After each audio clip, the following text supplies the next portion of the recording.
I'm gonna blame There we Time Warner go. Cable for this though. Oh yeah, for sure. Yeah, it's totally their fault. I I have to agree there. Having had them before, but they're Spectrum now, aren't they? They are Spectrum, whatever the fuck they're called these days. Spectrum's not. It's definitely a lot better than Time Warner. I'll tell you that much. Yeah. But they still have their problems. But it's definitely way better than Time Warner. Well, I mean, I actually always got along with Time Warner's customer service. Maybe their customer service, but Yeah, yeah. their quality was not good. Honestly, they feel about the same. I felt a big difference Yeah. when they switched to Spectrum.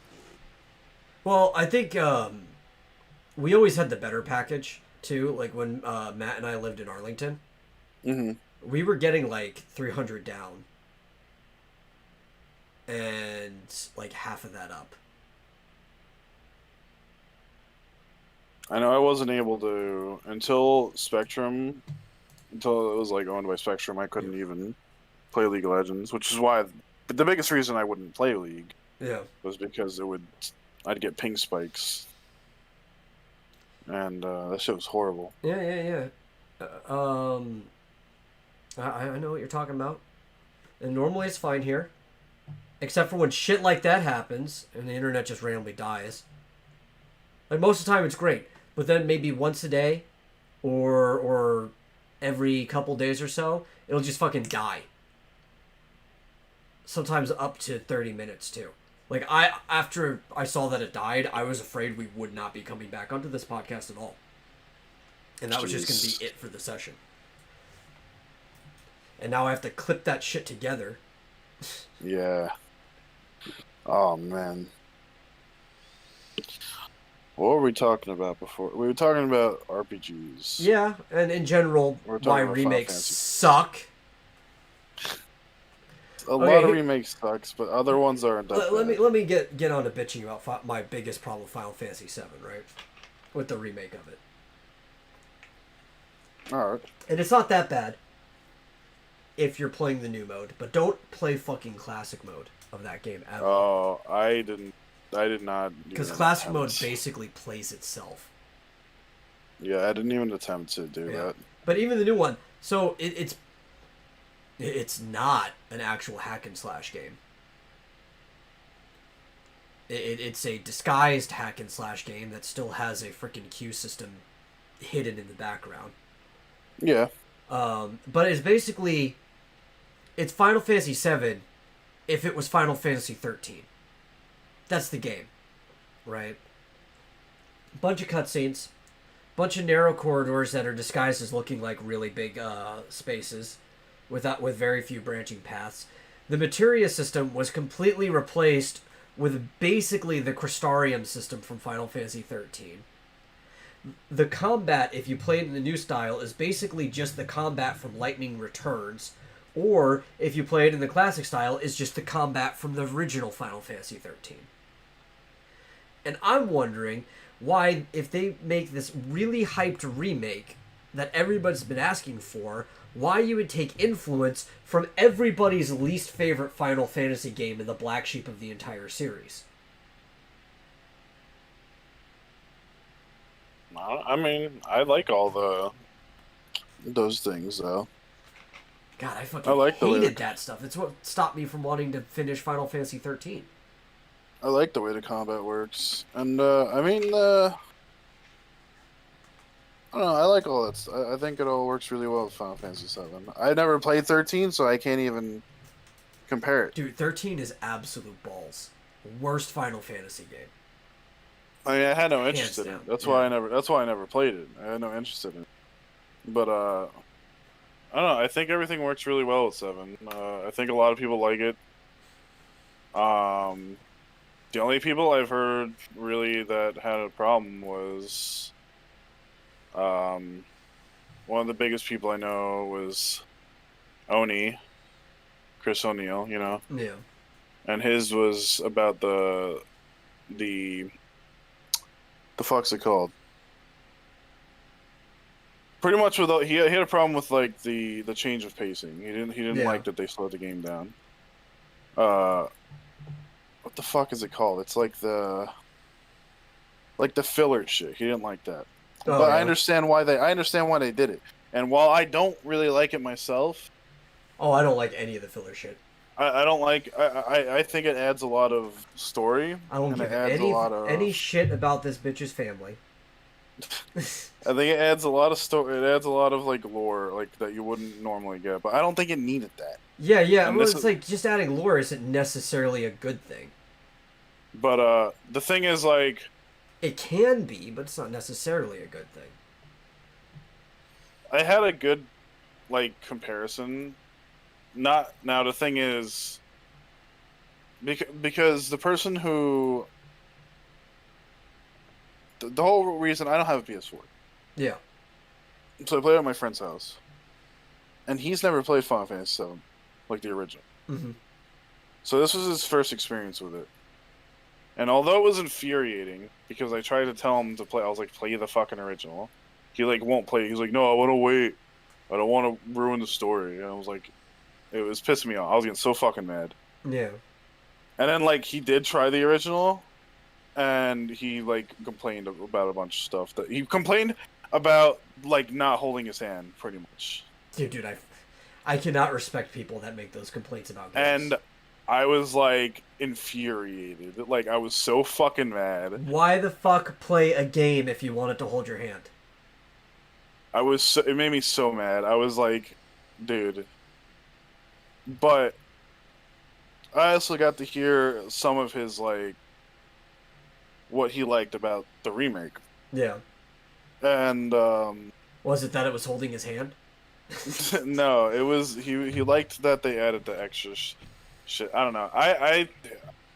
The thing is, I don't like his opinions Mm-hmm. on a lot of things because I don't think he has good taste in a lot of things. But there was some points that he kind of like it made me understand a little bit more because I mean I like the remake.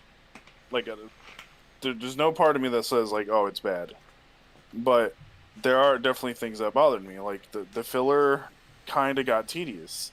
Like I wanted to fucking move on, you know. Yeah. But I'm also like a kind of a completionist, so I wanted to also get everything.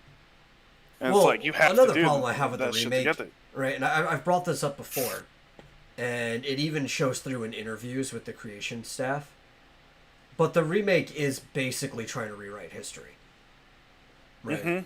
To an extent, because you even brought up the whole fates thing, but Yeah. basically what they said, anything that happens outside of this remake is non-canon. This is what the staff had said. The remake is their attempt at rewriting and consolidating the mess that is Final Fantasy VII as a universe into a new story. So I was saying old Final Fantasy VII isn't canon. Yeah, the stuff that happened in the original game that doesn't happen in the remake isn't canon. Anything that happened in the spin-off games that isn't also brought up in the remake isn't canon. And Advent Children, unless the bits about it are brought up, isn't canon. And it's basically, it's like what Disney's doing with the extended universe for Star Wars. None of it's canon until we say it is. It's kind of weird, but Yeah.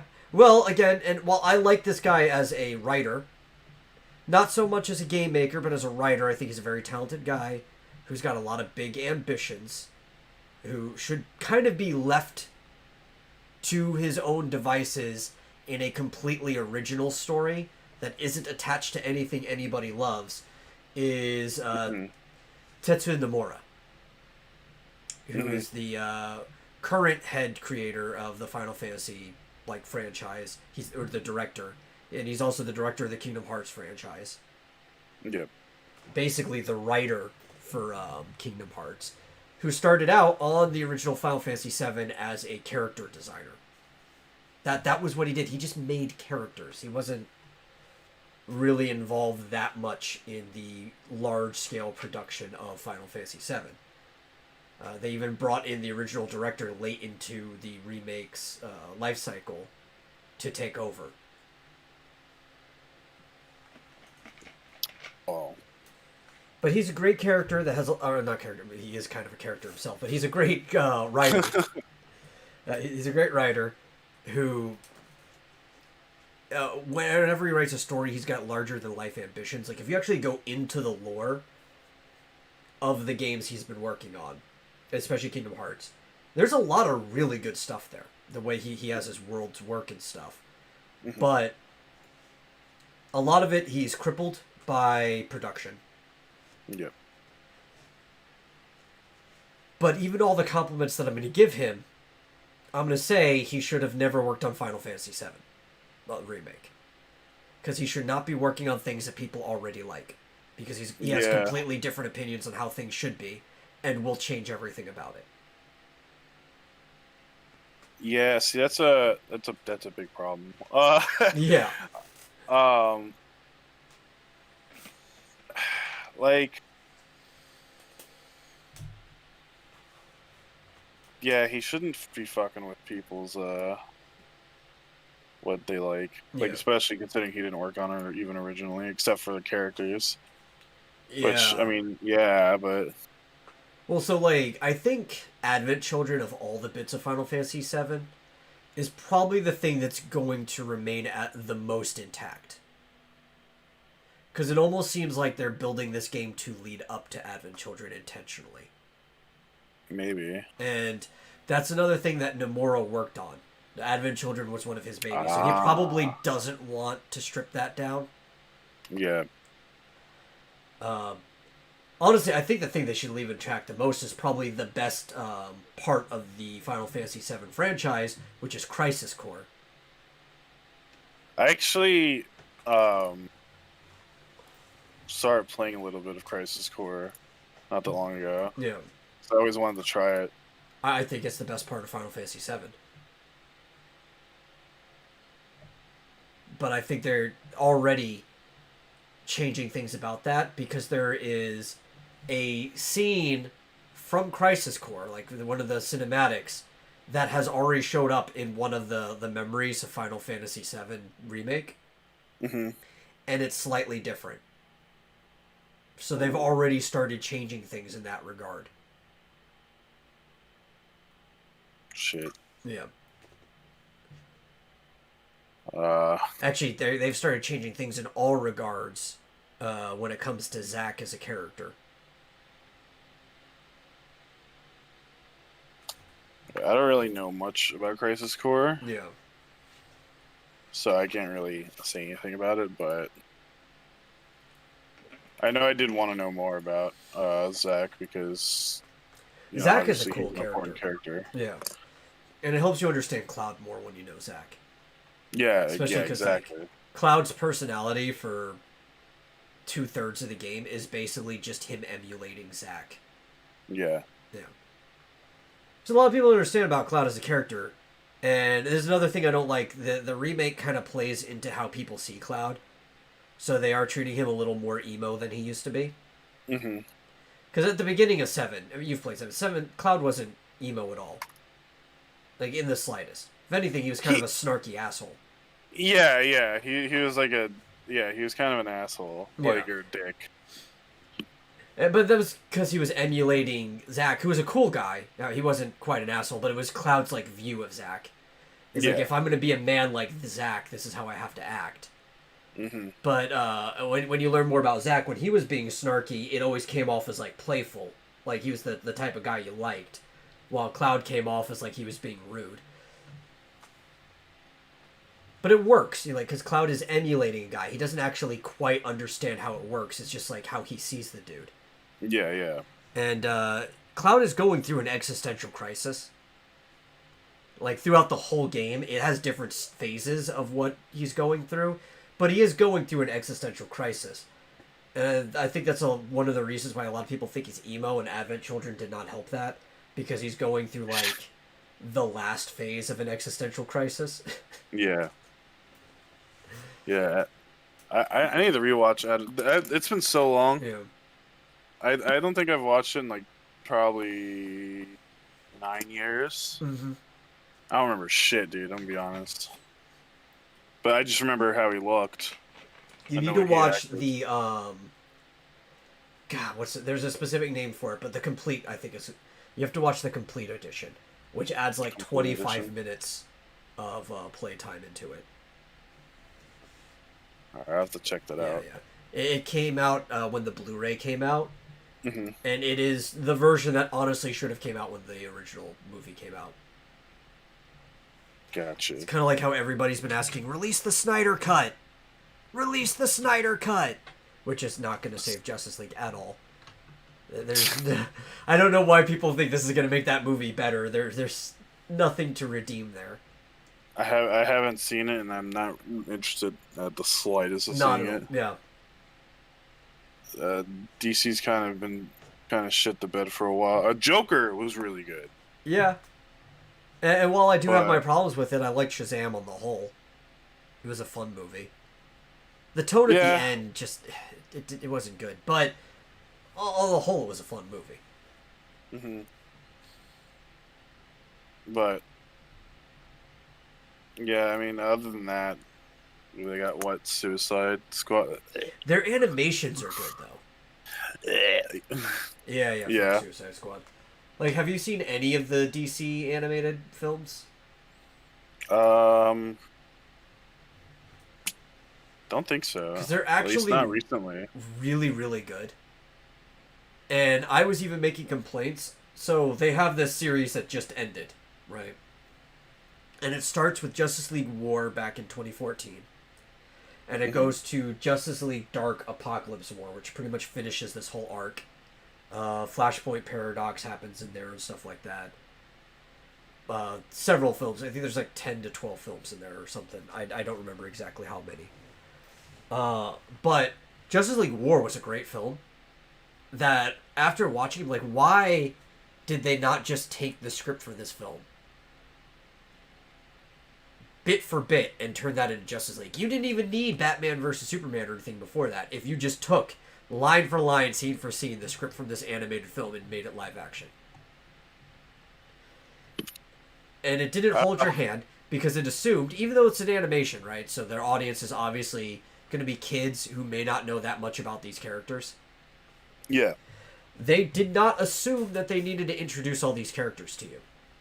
Especially because a lot of them are so iconic that even kids know who they are.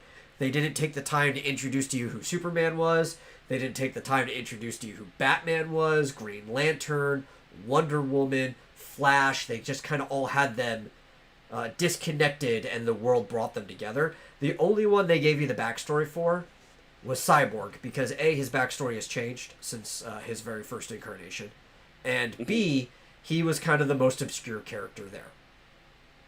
yeah, So they're like, okay, if we have to introduce anybody, it's Cyborg, because probably the only people who even know about this character are people who watched the 2003 Teen Titans cartoon. yeah, exactly. But, like, all the other ones didn't introduce. They just showed them doing their thing. Wonder Woman was hanging out with, what's his fucking name? The character that Chris Pratt played. Uh, Obviously, Uh, before Chris Pratt played him. The freaking captain. I can't remember his fucking name for some reason.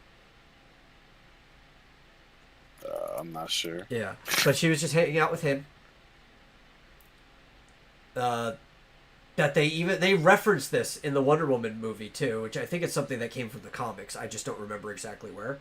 But they're hanging out, and they're in DC, and they stop at an ice cream cart. She's never had ice cream before, and she takes a lick, and she's like, "Ice cream is wonderful," and they reference that directly in the freaking Wonder Woman movie as well. And yeah, they've got freaking Dr. Stone, which is Victor or Cyborg's dad, is talking to Barry Allen about stuff. He's like, oh, Barry, you sound like you're quite a scientist yourself, which he technically was. He's a criminal scientist. He works for the police department. So, but Flash is just doing his thing. Bruce Wayne is doing his thing. When the invasion comes in, Superman shows up because obviously there's an alien on the planet, so it's got his attention now. Yep. Freaking Hal Jordan comes in, does his thing. Everybody's just doing their thing. It feels really natural. Yeah, it feels very natural. Everybody gets pulled together naturally. It's a good plot, good script, good film. It's animated really well too. And you get Darkseid in the very first one.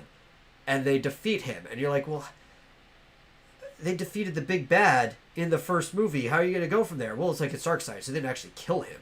And he'll be back. Yeah. And they build this whole thing, and it gets really dark too. Like, it's effectively does dark better than any of these shitty live-action DC movies did. Like, there's parts where characters, like, die and become cyborgs and stuff like that from Apocalypse. Mm-hmm. John Constantine shows up at some point. He's, like, the best fucking character in all of DC. I think if Dark's done right with these, like, comic movies, it does really well. It's better to see it in, like, a more realistic, you know, instead of, like, oh, we're, you know, immortal and that's it. Yeah. Because it's kind of, that's the thing, is that it gets old, right? It depends on the character, right? Like, I don't think a dark Superman movie is necessarily a good thing. You can be a serious Superman movie. But Yeah, but I don't think a dark one, because Superman, you can have some dark elements to it, but Superman is a symbol of hope. Like, that's him, right? But a Batman movie should definitely be dark. Right? Because Batman is a noir character first and foremost. Just going back from, like, where he came from. Things should be dark with him. Wonder Woman probably shouldn't be that dark. Maybe even slightly less serious than some of the other characters, just by the nature of her. I did not hate the idea. The Wonder Woman movie. Oh, I enjoyed it too. But I didn't hate the idea of the sequel they were going to do, because it actually seemed more like a Wonder Woman story than the one that they pulled. Never going to happen, though. Going back to what the other topic was going to be, was movie theaters. I think Wonder Woman 1984 was the name of it. It canceled. Oh.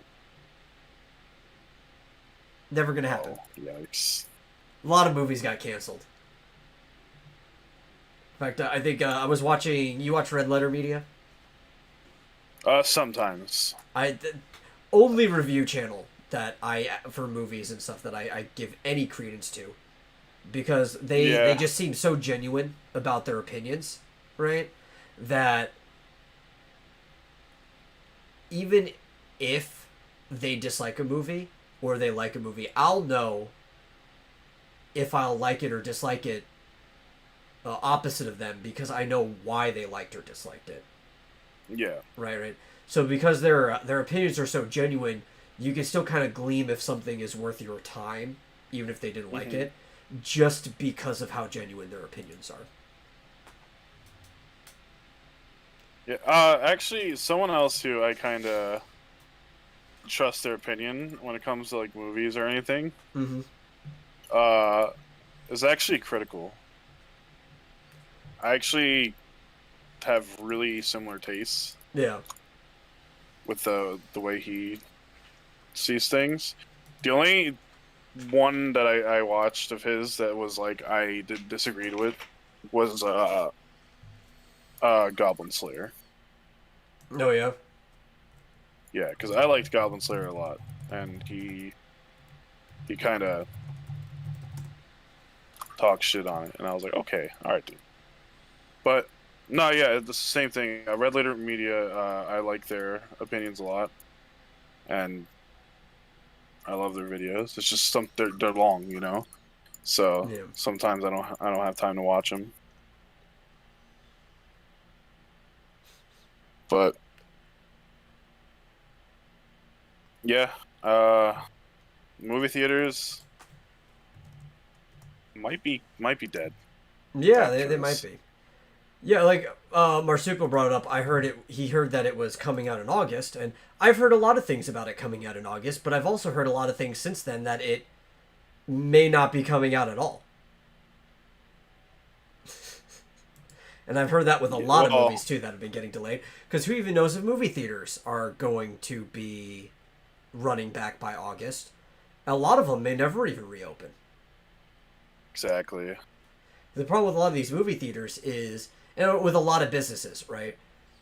And this is why the bailouts became necessary, and also why I thought they were unnecessary, because maybe a lot of the businesses that we have in our country, we need to let die, which would be a huge economic problem in the short term, but might be healthier long term if we just push through the struggle. Yeah. One of the problems with the way our system's been set up, and it's not just our country, it's worldwide, is we've been built on growth, right? Our entire system is built on growth that happened earlier on in like the early 1900s. All of our institutions were built on this massive growth curve that has kind of been flattening out, Yeah. right? And usually it was technological advancement, but it turns out that our technology isn't advancing as fast as people want you to believe it is. Like, we've got some cool things, but a lot of our cool things for the last couple decades or so have just been advancements of the same thing, right? Yeah. Yeah. Exactly. So we've been on a I mean, flat. where's our flying cars, dude? Oh well, that's not gonna happen. I know. Yeah. But But that anybody. That was like the worst thing to ever promise people, because anybody who knows anything about like the problems with physics and flight and shit like that could have told you a long time ago. It's like you're never getting flying cars. dude, I've been thinking about that since I was a kid. Yeah. I was like, how this can't work. Yeah, it's no like way. this is fucking stupid. One, being in the air, like hovering, takes a lot of fucking fuel. Right? Like, planes are efficient because they glide for most of their travel, right? Mm-hmm. The jets are just there to, kind of like a lower setting when you're gliding, just to keep you on trajectory and keep you up in the air. But a plane, like if your engine went out, you can actually just glide down to safety. That's why plane crashes, like violent accidents, very rare. It's actually the safest way to travel. Outside of like maybe two planes hitting each other, but that's why air traffic control is a thing. But for the most part, planes are gliding. That's why they're efficient. Takes a lot of energy to get the plane into the air. Takes a little bit to get it back down, but definitely nowhere near as much. Once it's in the air, very, very low energy is used. A car, on the other hand, you can't glide everywhere, right? At that point, you might as well just have like a single engine plane. But then you need like a runway to like at your house and at the destination. Or you have what is technically already a flying car, a fucking helicopter. And ask somebody how expensive it is to keep those things in the air. Yeah. I don't know. I don't know why. They just thought it was like. It just thought it was cool. You know, they were just like. Yeah. Oh. Well, there's that the test car that Japan had made a flying car not too long ago, right? Mm-hmm. And it was the problem. It was really expensive to keep it in the air because it needs propulsion. You could use solar power during the day for all the internal workings, but to get it into the air, you actually need to move matter. You can use like helicopter blades to an extent or whatever, but you still need to move matter downward, which is what a helicopter blade does, right? Yeah. Is it creates suction, and then it is pushing air below it, which pushes it upward. That's why everybody like it looks like they're about to be knocked over next to a helicopter, because of just how much air is being pushed down. Like you can't just float up. There's nothing that just lets you float up. That does not work. Fizzy lifting drinks. Yeah. But we've been back to what I was saying. We've been on a flattening curve for a while. Our entire economic structures are built on that, and these institutions are built around that too. And part of the problem is to be able to keep this going, is we have to keep borrowing from the future, and that's what a lot of people don't understand when they say we're in debt, we're in debt, we're in debt, because they think, oh, we're in debt to China. It's like, yeah, to an extent we are, but every country in the world is kind of in debt to each other. Yeah. So a lot of it kind of evens out. What we're really in debt to is the future, which is the deficit. You just can't. People keep borrowing from the fucking future, and future generations have to pay it off. And this is not going to fly forever, right? Um, and that's the big problem we're having. And there's a lot of these businesses, because we work on this method, they don't have any savings, right? They can't float on their own for a while because they run everything at most a quarter to quarter basis, but a lot of them run month to month and week to week. Mm-hmm. And movies are like this because the movie theaters are contingent on concession sales. That's where they actually make most of their money. So that they actually need people in there every single week buying these perishable stuff. Yeah, true. And they're contingent on new releases coming out all the time. And if you leave a movie theater with nobody in it for like a month or so, they will easily just burn through anything that they had remaining. It is it's really, really poor business design when you think about it, right? Like, it seemed good if growth never stopped. But why would you just bluntly assume that growth is never going to stop? Or flatten out, or that we need to change how growth works? Because you can constantly build capital. And I think that's another thing that people on some of the more socialistic side of things don't understand. They think it's a zero-sum game. Mm-hmm. But clearly, capital had to have been built, or wealth had to have been built, because there's physically more wealth in the world than there was prior to the modern age. Yeah. And a lot of that comes to the fact that ideas are worth things, not just physical material. But, I don't know, the way we're structured is just dumb. Outright dumb. I mean, it worked for the time, but now now we have to. But they assumed things were going to be the same forever. Yeah, exactly. That's the problem. And now it kind of fucked. Well, that's why, like, I'm really critical of the guy for a lot of things, because I think the dude is he's brilliant from a marketing standpoint, but that's about it. He's kind of dumb in many other areas, and that's Elon Musk. But one of the things that I'm definitely he's a guy who doesn't play the game as everybody else does, and that's what I like about him. Mm-hmm. And even he knows that he doesn't know where the trend is going to go, or how to fix this, but he's adaptable, and he's a big risk taker. And if anything is going to fix the problems with the system that we have, it's going to be people like that. Yeah.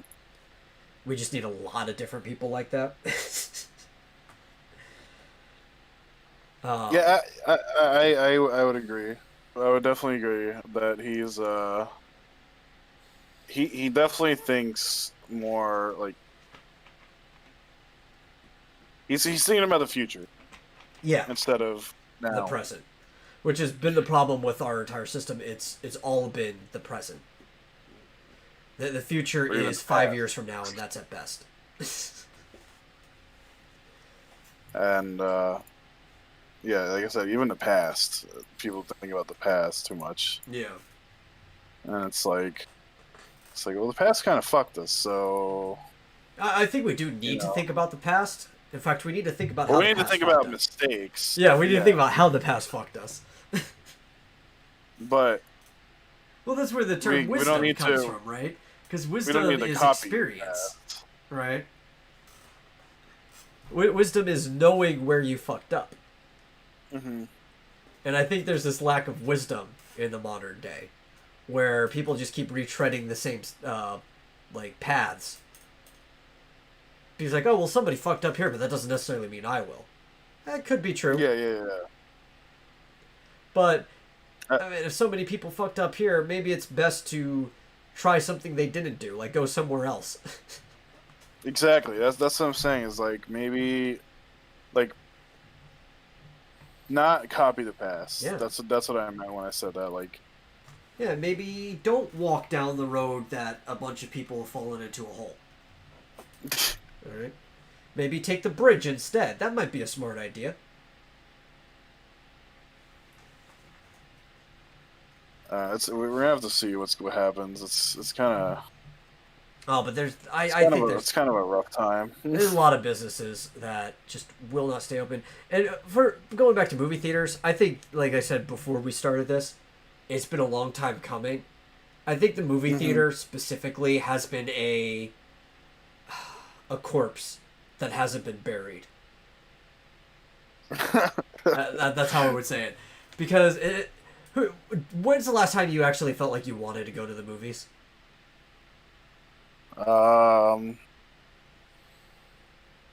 Like for the movies or just like for a movie. No, just like for like you feel like going to a movie theater.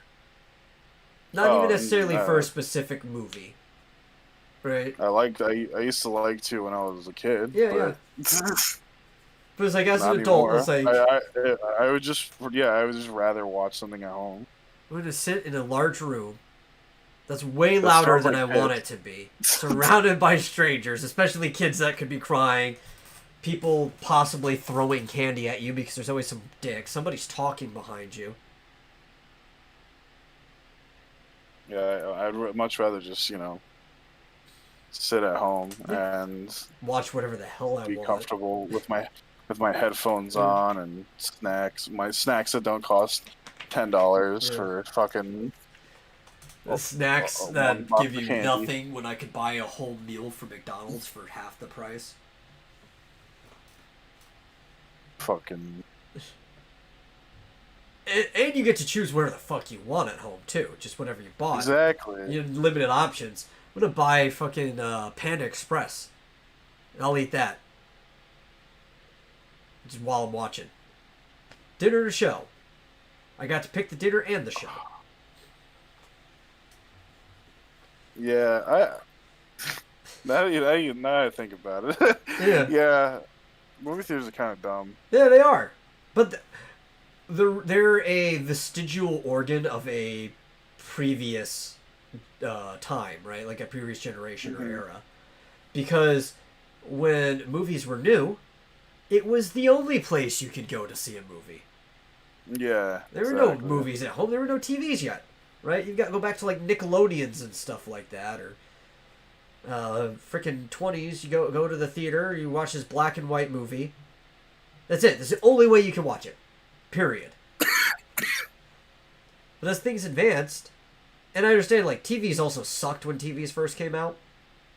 So why would you want to watch this grand, highly produced movie for the time on your shitty ass TV at home when you could watch it on a movie screen?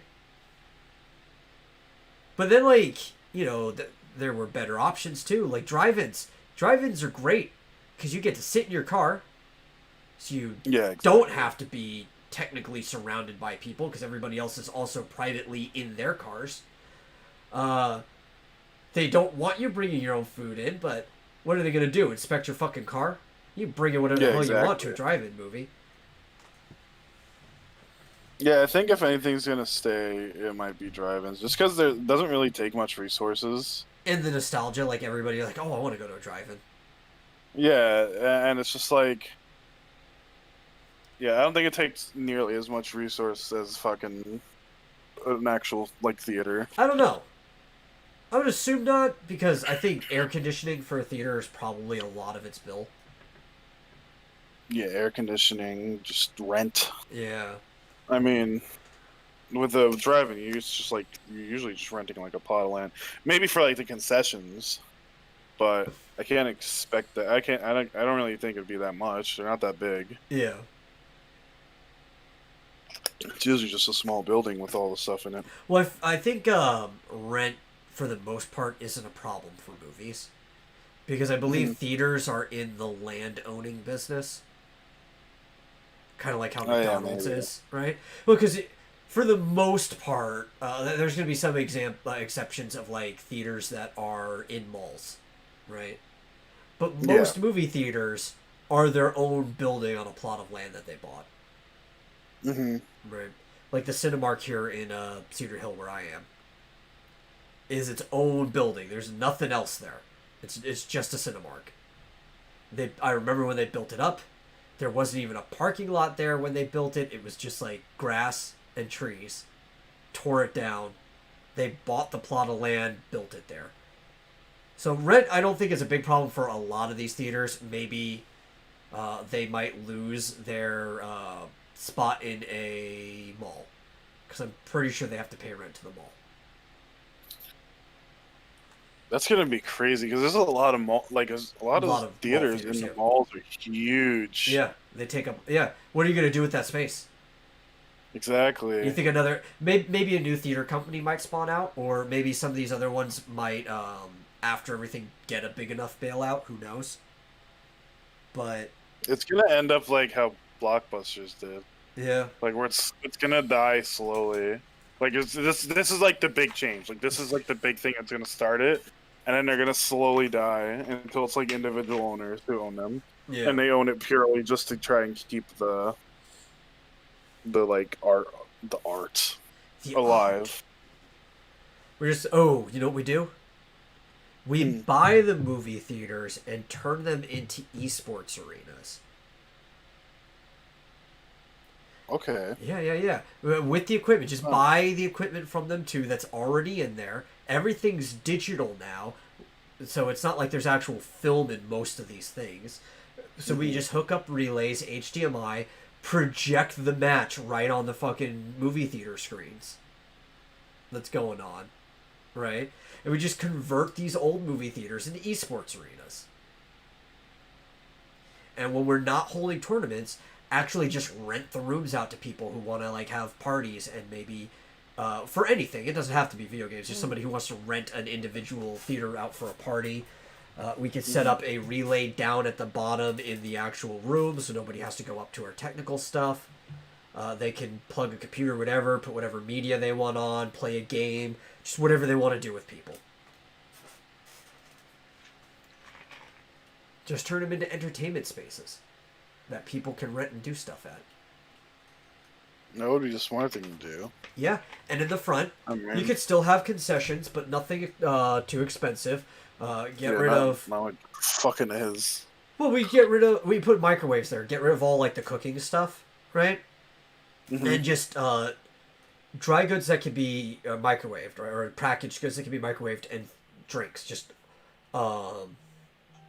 warm stuff, cold stuff. Nothing that's actually cooked, right? For one half, and the other half you put merchandise, which is like the esports stadium in Arlington has that. They have a whole merchandise table where you can buy stuff for the esports arena brand or from several different teams that you're familiar with, like CLG and shit like that. Yeah. Yeah. So the concession center, the lobby, can still have use outside of just the back rooms.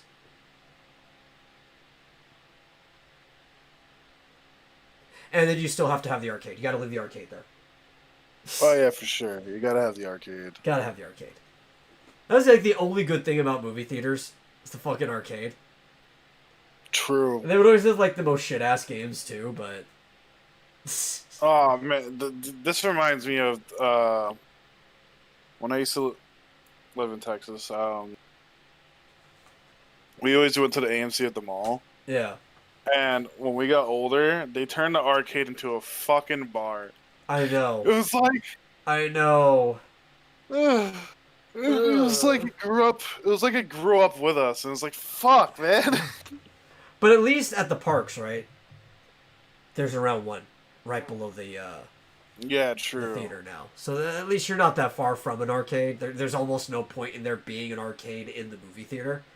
But Yeah. it's kind of just like a staple of your memory. It's like, this is where I go to play arcade games. Mm-hmm.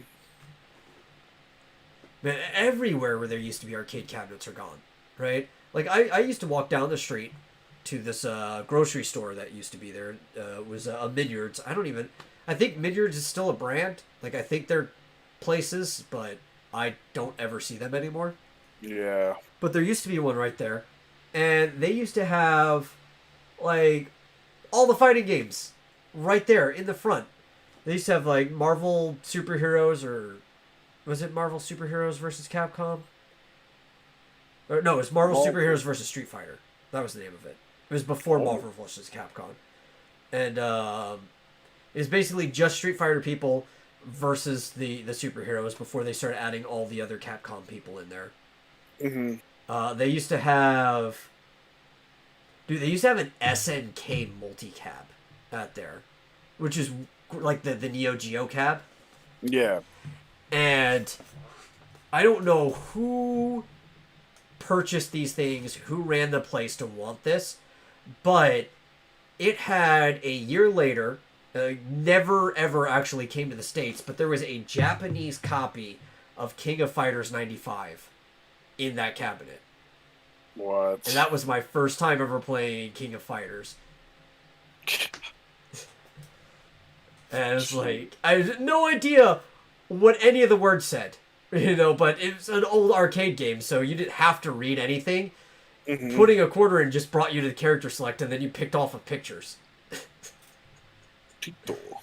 And I usually, if you're playing the teams, I would play the women's team, just because of Mai Shiranui. Though I was always a fan of Mai, Terry, and Athena. Later became one of my favorite characters, and that would be my selected team. But like back in then, it's like you just play the women's team, play my King, and God, what's her fucking face? I can't remember right now. Yuri. Yuri's her name. Oh my, I lost. And I would get my ass handed to me by older kids, because I was like fucking, let's see. I was playing in 96, because like I said, it was a year later. So I was like fucking, what, 5? Playing this game. they had like a little step in front of it so kids could play it. And like fucking teenagers would come and they would just kick. They would kick me off the machine by kicking my ass, because that's how you did it, right? Like they pop their own quarter in, they stop your game, and then they go and they play you. And that's what you just kept getting your ass kicked until eventually you got good at the game. So many quarters. God. Yeah. And there's like so many grocery stores had arcades in them. Yeah, that's where you went. I remember Walmart had arcades in them. They had like a whole room. Yeah. Just for like arcades. And then now it's an esports center. Wait, where? So at select Walmarts, they have their own esports arena. Really? Yeah, I forgot what the name of the brand is. Let me look it up. Oh, there's they have a name for it. It's partnered with Walmart. I haven't seen any of that. Yeah, Walmart esports. Not Espire, esports. Expire. Yeah, I think it's the Esport Arena is the name of the brand. Esport, huh? Hold on. Walmart Esports Arena. I think the closest one to me though was Fort Worth. I don't know if there's anyone closer than that. But it's like in one of those front sections, like where you would have the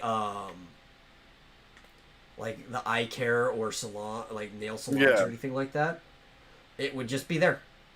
That's crazy. I haven't seen any of those. And I think like then again, I haven't been to Walmart in a while, but well, I know there's a Walmart near me. Where's the one that has an esports arena? Yeah, it keeps showing Fort Worth. I think the Fort Worth one is the closest one. And it's in like downtown Fort Worth, like the proper city. But yeah, so they're slowly opening up at major locations. There was even one, I think. Let's see, the Esports Stadium is the brand that's in Arlington, like the Arlington Esports Stadium. I was getting that and Esports Arena confused. That's the Walmart's brand. But Esports Stadium has Rushdown here every Thursday. I believe it's on Tuesdays that the Fort Worth Walmart Esport Arena has like a Super Smash Brothers tournament. Like they have their own. It's actually really sick. I Yeah, it had is. no idea. Yeah. But a lot of people don't know about that. It's fucking dope. Yeah. Huh. You can go and get your ass handed to you in Super Smash Brothers at any local Walmart. Well, not any. But maybe soon enough. Who knows? Probably not right now. That's another thing that's been ruined by this whole lockdown and stuff like that. Is esports have they haven't stopped because you could do them online, but everybody knows doing any type of competitive gaming online sucks fucking nads. Like holy shit. What? Like, there's some games that are tolerable online because they're designed around it, but why would you ever play a game online when you can play it offline? Mm-hmm. It's just gonna be so much better. Even League, like the pros complain about when they have to play for practice and skirmishes online compared to when they're in the actual fucking stadium and their ping is like 8. Because they're all like Ethernet hooked up to each other through a single LAN. It's like, man, I wish my ping was 8. For real. 8 and shit. But on average, I think mine's like 40 something. Which ain't bad. I mean, having a ping of 40 is not something to complain about at all. Mm-hmm. For an online game, but 8?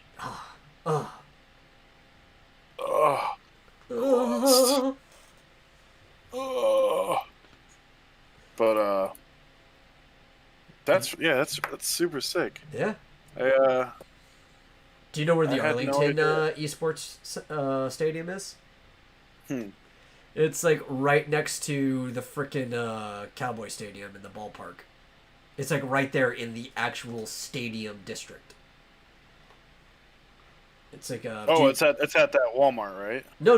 The Arlington Esports Stadium is its own building, kind of. Oh. Well, it's not its own building. Do you know the Arlington Convention Center? Yes. Yeah, like where Retropalooza and shit would be. It's half of that. It bought half of the convention center. So you walk in, you turn right, and right there is the esports stadium. It's crazy. Yeah. I mean, I'm sure there's like a bunch of shit in the city out here. Yeah. But I don't really live near the city, so. Oh yeah, like I mean, I kind of do. Well, I think it actually would be quicker for you to get to one of the like the big Smash weeklies than it would be for people who live in the city, even though it's physically closer to them than you. And I think it's because you can bypass most of the traffic. Because I believe the weekly Don't Park on the Grass might be it. But there's one weekly that actually takes place on Long Island. It's on the south end of Long Island, but I think because you don't have to go through the city to get there, you can actually bypass most of the traffic. Oh, I live on the south. Oh, you live on the south. You're actually probably pretty close to it then. But because a lot of people, I know south is long, but go. It's probably like slightly north of you, but everybody has to go through south to the south end of Long Island to be able to get to it. And everybody has to leave through the fucking city. And you know the traffic. I don't remember exactly where it is, but you know how traffic is getting out of that city. Going in and out of that city is ridiculous. Yeah. That's why I'm not really spending that much time there. Let's see if I can find it for you. Which one is it? Because there's one that happens on Long Island every single week. Is it AON? It might be AON. Yeah, I think it's AON, which I'm trying to remember what that stands for. AON. Yeah, because AON is it's a brand. It's a gaming brand, but there's a Smash one, and it takes place in Long Island, New York. Let's see. and they've only started. I don't think this is the one that I'm talking about. It's in Deer Park. Oh, yeah. Actually, you know what's funny Yeah. is, wait a minute, dude. I literally worked in the same building Yeah. as this place. Yeah, I just went to their Twitter and I saw the address, and that's why I said, "Oh, Oh, I yeah. I worked in the same building for a little bit. I was doing sale. I was doing like sales for Verizon and shit, Yeah. and yeah, it is literally in the same building. Yeah. Now, I don't think that's the one I was thinking of, unless they rebranded. Like the AON Gaming came in and sponsored them and changed the name. Because I Because don't I remember did. that name, and it's only number 24, and the one I'm thinking of was running like a couple years ago. Gotcha. Because I do remember. I remember hearing that they had Smash tournaments over there. Yeah. Because it was like internet cafe kind of. Hmm. And yeah, I remember hearing that, and I was like, wait a minute. Yeah, I know there's a few different things that happen regularly in Long Island specifically, Oh yeah, for sure.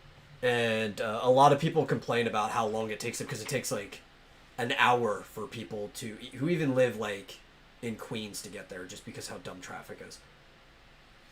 Yeah, which Queens is on Long On the Island. island, yeah. But Yeah, still, just it's getting in and just out of Queens is the pain in the ass. yeah. It's not as bad as if you were No. to like live in Well, I think that's a Manhattan. lot of people who've never been to the area don't realize is how big Long Island is, and the fact that like over half of residential, uh, like or residents to New York City, actually technically live on Long Island and not Manhattan, just because of the way the boroughs are. Yeah, because think I think Brooklyn Mm-hmm. is on Long Island as well. Yeah, I think so. I believe it's Queen. Is it So Queens in Brooklyn? yeah, it's Queens and Yeah, Brooklyn, and which are the two most populated boroughs. oh yeah, well they're huge Yeah, compared to compared to like Manhattan. the Bronx. Yeah, the Bronx. So everybody talks about the Bronx, but it's actually kind of The tiny in Bronx. comparison. Well, I know But like one of the biggest congestion points too is the Queens Road Bridge. hmm Like, whew, trying to get over that fucking thing. all the bridges suck. Yeah. They all suck. But Unless you're on foot, like the ones that actually have foot traffic. Not all of them do. But go crossing a bridge on foot's not that bad because there's nobody else crossing it. It's just being in a fucking car. I think yeah, that's I actually just remember. being in New York, period. It's like being on foot's not that bad if you're within walking distance of wherever you're going. It's just being in a fucking car. Yeah, you kind of get stuck on them, and it's so slow. The definition of the word Sucks. gridlock. And people don't know where that term comes from. It comes from New York because everything's set up like a fucking grid. And there'll be Yeah. times where nothing moves and it's literally in gridlock. Yeah, there's I remember traveling across the bridges when I was younger, and my sister's uncle he's very afraid of heights and he hates bridges. And there's so many times where we would just be stuck on like the Verrazano, Mm-hmm. which is I think the longest uh bridge when it comes to the city. Yeah. And we were just like stuck in the middle, surrounded by cars. And he's like, it's gonna fucking fall. It's gonna fall. It's gonna break. And it's like, obviously, it's not going to. But No, I he mean, was if it was very going to, afraid it of would have heights. already. Exactly. He was very afraid of heights. And that shit was I hilarious. have a lot of friends who are afraid of heights. It's weird. Oh man, I wanna go to the city just for some food. That's it. That's the Same. only reason I want to go there. That's it. Same. Like, my uncle's always telling me because he used to work in he used to be like a truck driver, Mm-hmm. and he he's always telling me about the food out there, and I'm just like, You know what I could go for right now? hmm. A Sabrett hot dog. I have super hot dogs in my fucking freezer. Oh, I have them in my freezer you because lucky I have dog. to, dude. Dude, I always send a picture to my mom, and she's like, "Fuck you." You fucking lucky ass dog, man. Dude, she spent like it was like $130 to get Sabrettes and Knishes sent down to her with dry Well, ice and because you know you shit. can actually buy them here. If you It's go rare. to Central Market, but you have to go out of your fucking way to go there. It's rare, and you have to get the ones with the skin because a lot of Yeah, yeah. times when you find them out Well, of you get it state, in the like skin, a big fucking box, right? You have to buy them in bulk. You can't get them smaller. And it literally has like the Sabrett logo on it, and it's like mhm. stapled shut in a freezer. My parents would get it. Maybe Yeah, and it's just like they have to go out of their way and they get it like once a month or something like that. maybe I'll do that sometime. Maybe I'll surprise my mom and just send her a Uh, bunch of rare hot dogs yeah. and But at the Knishes same and shit time, I kind of want like as from like like fresh. There's like no difference, but like the dirty water dog sitting in the yeah, freaking vat all day in its own exactly. That's juices. what I was Yeah, about to say. I that's was like, what but makes there is a it good. difference. Yeah, because they sit in their juices And all day, just in that hmm warm pot on the cart. And they got all the fixins right there. I Get some remember my kraut uncle on was there. like, he was like, make sure you ask. He was like, they're gonna. He was like, you'll know if they're lying, and if they're lying, it's a good thing. um, but yeah, I mean those trucks are all over the place, Yeah. except for when you really want them. Then you gotta fucking go out of your way and trying to find them. But usually they're all over the place. On the side Yeah. of the road, fucking at certain places, like we know the certain areas. You But know God, who? those are the only. See, I'm not much for hot dogs, but I love Sabrettes. Yeah, yeah, yeah. You know who's actually been doing better when it comes to like food trucks and shit like that? Is Hmm. Dallas. Yeah, Yeah, I've yeah, seen before I left that there was a lot of food trucks yeah, yeah. around Dallas. Especially at They have like that whole they have like that whole street where it's like all yeah. food Well, trucks. that there's that park, right? Yeah. That lifted park that's over the highway, because there's that like you Mhm. go underneath the park if you're driving, and like the food Yeah, trucks yeah. will just line the sides of that during midday. Yeah, that's the place I was Yeah. talking about. What is it? Is I it remember seeing I that. think it's like Kennedy Park or something like that. It's some Yeah, I think so because I think it's right down from where he got the yeah where shot the as grassy well. knoll is. Yeah. But man, they're so expensive though sometimes. Sometimes the food trucks are fucking ridiculous. Sometimes they're not. Like even for like a hot dog, like a Sabrett, it's just like so expensive. Yeah. But I mean, I think the worst part is like at conventions. Whenever there's like food trucks conventions, they Oh charge yeah. an fucking leg. But you know what?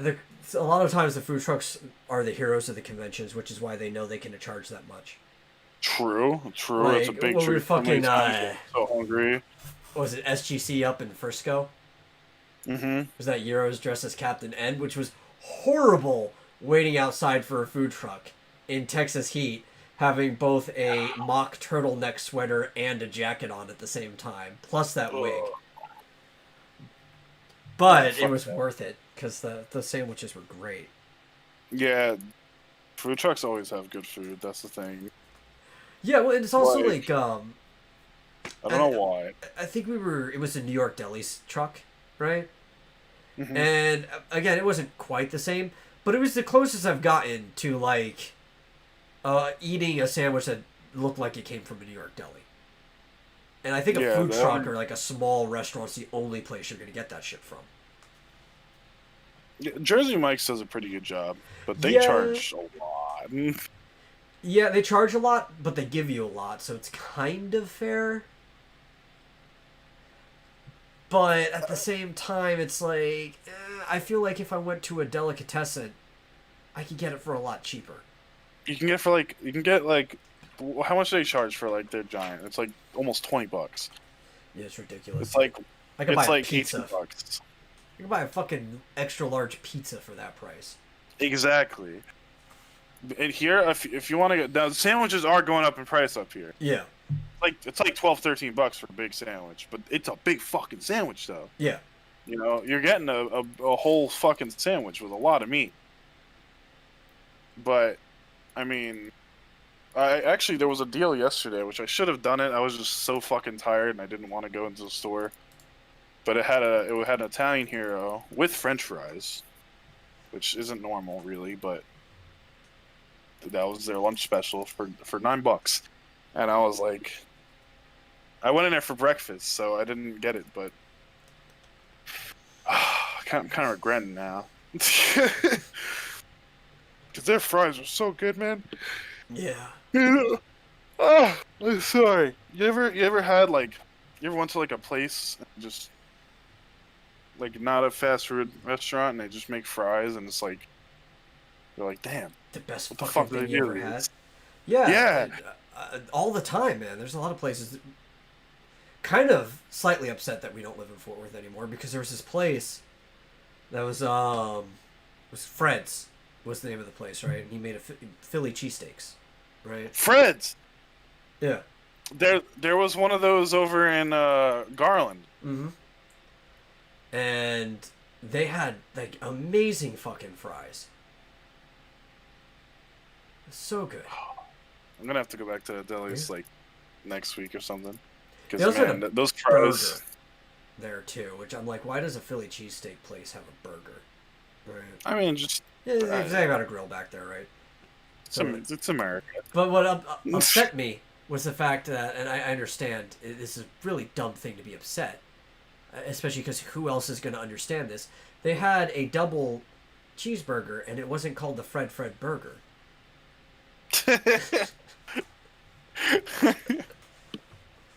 Maybe if the owner was younger, but I'm pretty sure the owner of Fred's is this. It's probably like He's some an old black 70-year-old dude man or something like that. from Philadelphia. Probably. Because I think the one over in Garland was the first one. Mm-hmm. Because I didn't even know there were other ones until later. I only ate one for the first time in Fort Worth, so. But it tasted like a fucking actual Philly cheesesteak. Yeah, I remember seeing it, and I was told about it like a while, way back, and then I had it, and I was like, oh my god, because they do it with the cheese whiz and everything, which is how it's supposed to be done. Yeah, well, you know what almost every place, I end up liking their Philly more than the fucking place everybody goes to get their Philly, and that's fucking Charlie's. I hate Charlie's. I've never been to Charlie's. Yeah, well, because it's like. It's fast food. That's all it is, right? It's a Philly cheesesteak that's fast food. It's the McDonald's hamburger, Philly cheesesteaks, and everybody's like, oh man, I love Phillies. And they've only ever eaten at Charlie's. Yeah, it doesn't really... it's like eating a McDonald's and comparing that to, like, other burgers. Like going to Chaps or something like that. Don't get me wrong. I love McDonald's, but... I love McDonald's, alright? I'm not never going to say that's my favorite hamburger, though. I'm not ashamed to admit that I'll down some McDoubles or Big Mac or Quarter Pounder, any of that, but... We just go down to the store and order like 16 hamburgers? But, you know, when you got other places like anything... Yeah. anything that's not fast food. Yeah. Like... Five Guys, for instance. I think Five Guys is a little bit overrated. Yeah. A little bit.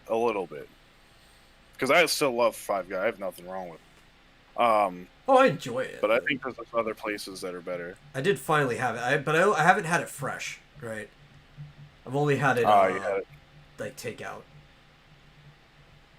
And one of the problems is, and I'm not against this, I would walk in and eat myself, but I haven't.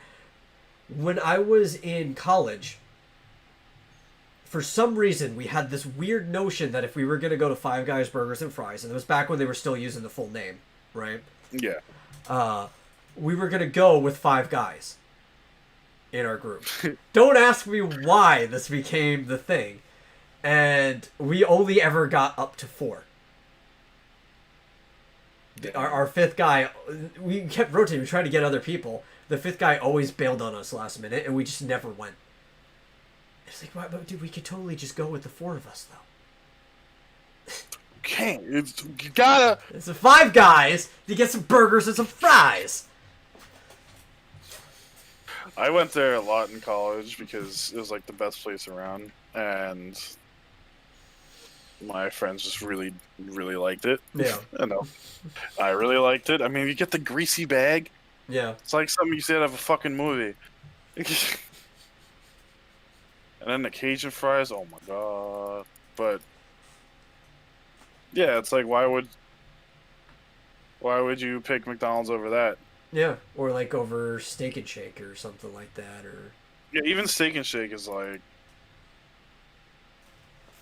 No, I only thought about that too because you mentioned the Cajun fries. Because Steak and Shake has all their different, they have all their fries and stuff. I love like the. I really like their fries. I like how they're like small. Yeah, the shoestrings, like proper shoestrings fries, and they you can season with anything. Right, they have like the normal seasonings, but you can basically ask for anything that they would use to season a burger, and they'll do it. Like the garlic butter that because I get the garlic double when I go to, or sometimes I'll upgrade it to a triple too. But yeah, like you could ask for the garlic butter seasoning on there, and they'd be like, "Yeah, we'll do it." Oh my god! Yeah. I never even thought about that. And it's not even on the menu. But anything that they'll put on the burgers, they'll basically put on the fries. They might charge you extra, but it's like, I'll pay 50 cents extra. Man, you're making me want fucking burgers now. Ah, dude, I want a fucking burger. I haven't eaten except for like a chunk of bread. Chunk of bread. Yeah, like I just sliced off a bit of a huge loaf, and I just ate like a chunk of bread. I do that with like butter. It's yeah. Shit. I used to when I was working. I worked in a bakery, so I would just put a loaf aside that I baked, and then I would bring it home. I just have bread and butter, and that'd be my breakfast. Oh, you had bread with your butter. Okay. I did. No, I just had butter. Yeah, you just like with a knife, you just scoop it out and then lick it off the knife. There used to be this fucking Walmart commercial back in like the early aughts or something like that, right? And it was about like the big family, and they had the growing teenage boys. I think there was like 3 or 4 of them in the family, and they were eating them out of house and home. So that was like the whole point of the Walmart commercial. Was like, oh look, you can stock up your whole pantry and fridge for virtually nothing, right? Just still why Walmart has the edge on most places because they're cheaper. But like at the end of the commercial, it's the middle of the night. It was like after the whole ad, almost like a post-credit scene type thing, and the dad walks in with the fridge door open, and he like pulls it to see like the youngest boy in there, and he has like a stick of butter in his hand, and he's chewing, and the dad's just like, "Are you eating butter?" And it was just at that moment has just like been frozen in my head ever since I saw that commercial. And I'm not the only one, because like my dad and both my brothers remember that too, and literally any of us, we could just say, "Are you eating butter?" and we know what the other person's talking about. I actually kind of remember that commercial, but not. I'm gonna have to rewatch it. But I do kind of remember that. I remember the "Are you eating butter" part. We'll just walk up to like if somebody has the fridge open, they're looking in the fridge, and we'll just say that to each other. Oh, ugh. Oh, I can't even think of it. That kid is just so hungry that it was a stick of butter too. It wasn't like he was eating it from a tub like margarine. It was like literally just like biting a stick of butter like a carrot. That hurts my stomach. Oh. Bread and butter is good as fuck. Oh yeah. Well, like, But when you think about it, bread is just a delivery mechanism for the butter. It is. It is 100%. But it makes it taste so good. Yeah. Bread, I think, is my favorite delivery mechanism because you could put like anything on it. Yeah. I think that's how the sandwich got invented. It's like, Oh, look, it's just this delivery mechanism for literally whatever the fuck we want to eat today. It's like a spoon or fork, but eat it, Yeah. and it's delicious. I love bread. It's funny too. Is for a long time, people only ever ate hot sandwiches. Hot sandwich. Yeah. Like, I'm sure you go far enough back and people were eating cold sandwiches, but there was like this one point in European history where they, like in France or whatever, they only ate hot sandwiches. They only eat French dips. Yeah, and yeah, French dips, cheese melts and stuff like that. Good shit. And they wore gloves to eat it too. Gloves. Yeah, well, it was France during that like time, Renaissance and stuff. Everybody was wearing gloves all the time anyway. True. And that's where the term finger sandwich comes from, because they made a cold sandwich that was cut so you could eat it without gloves. And when you think about it, it's like, yeah, but if you go before that, weren't all sandwiches always finger sandwiches? Like, how Yeah, like, rich did your society get that you can afford to eat warm sandwiches all the time?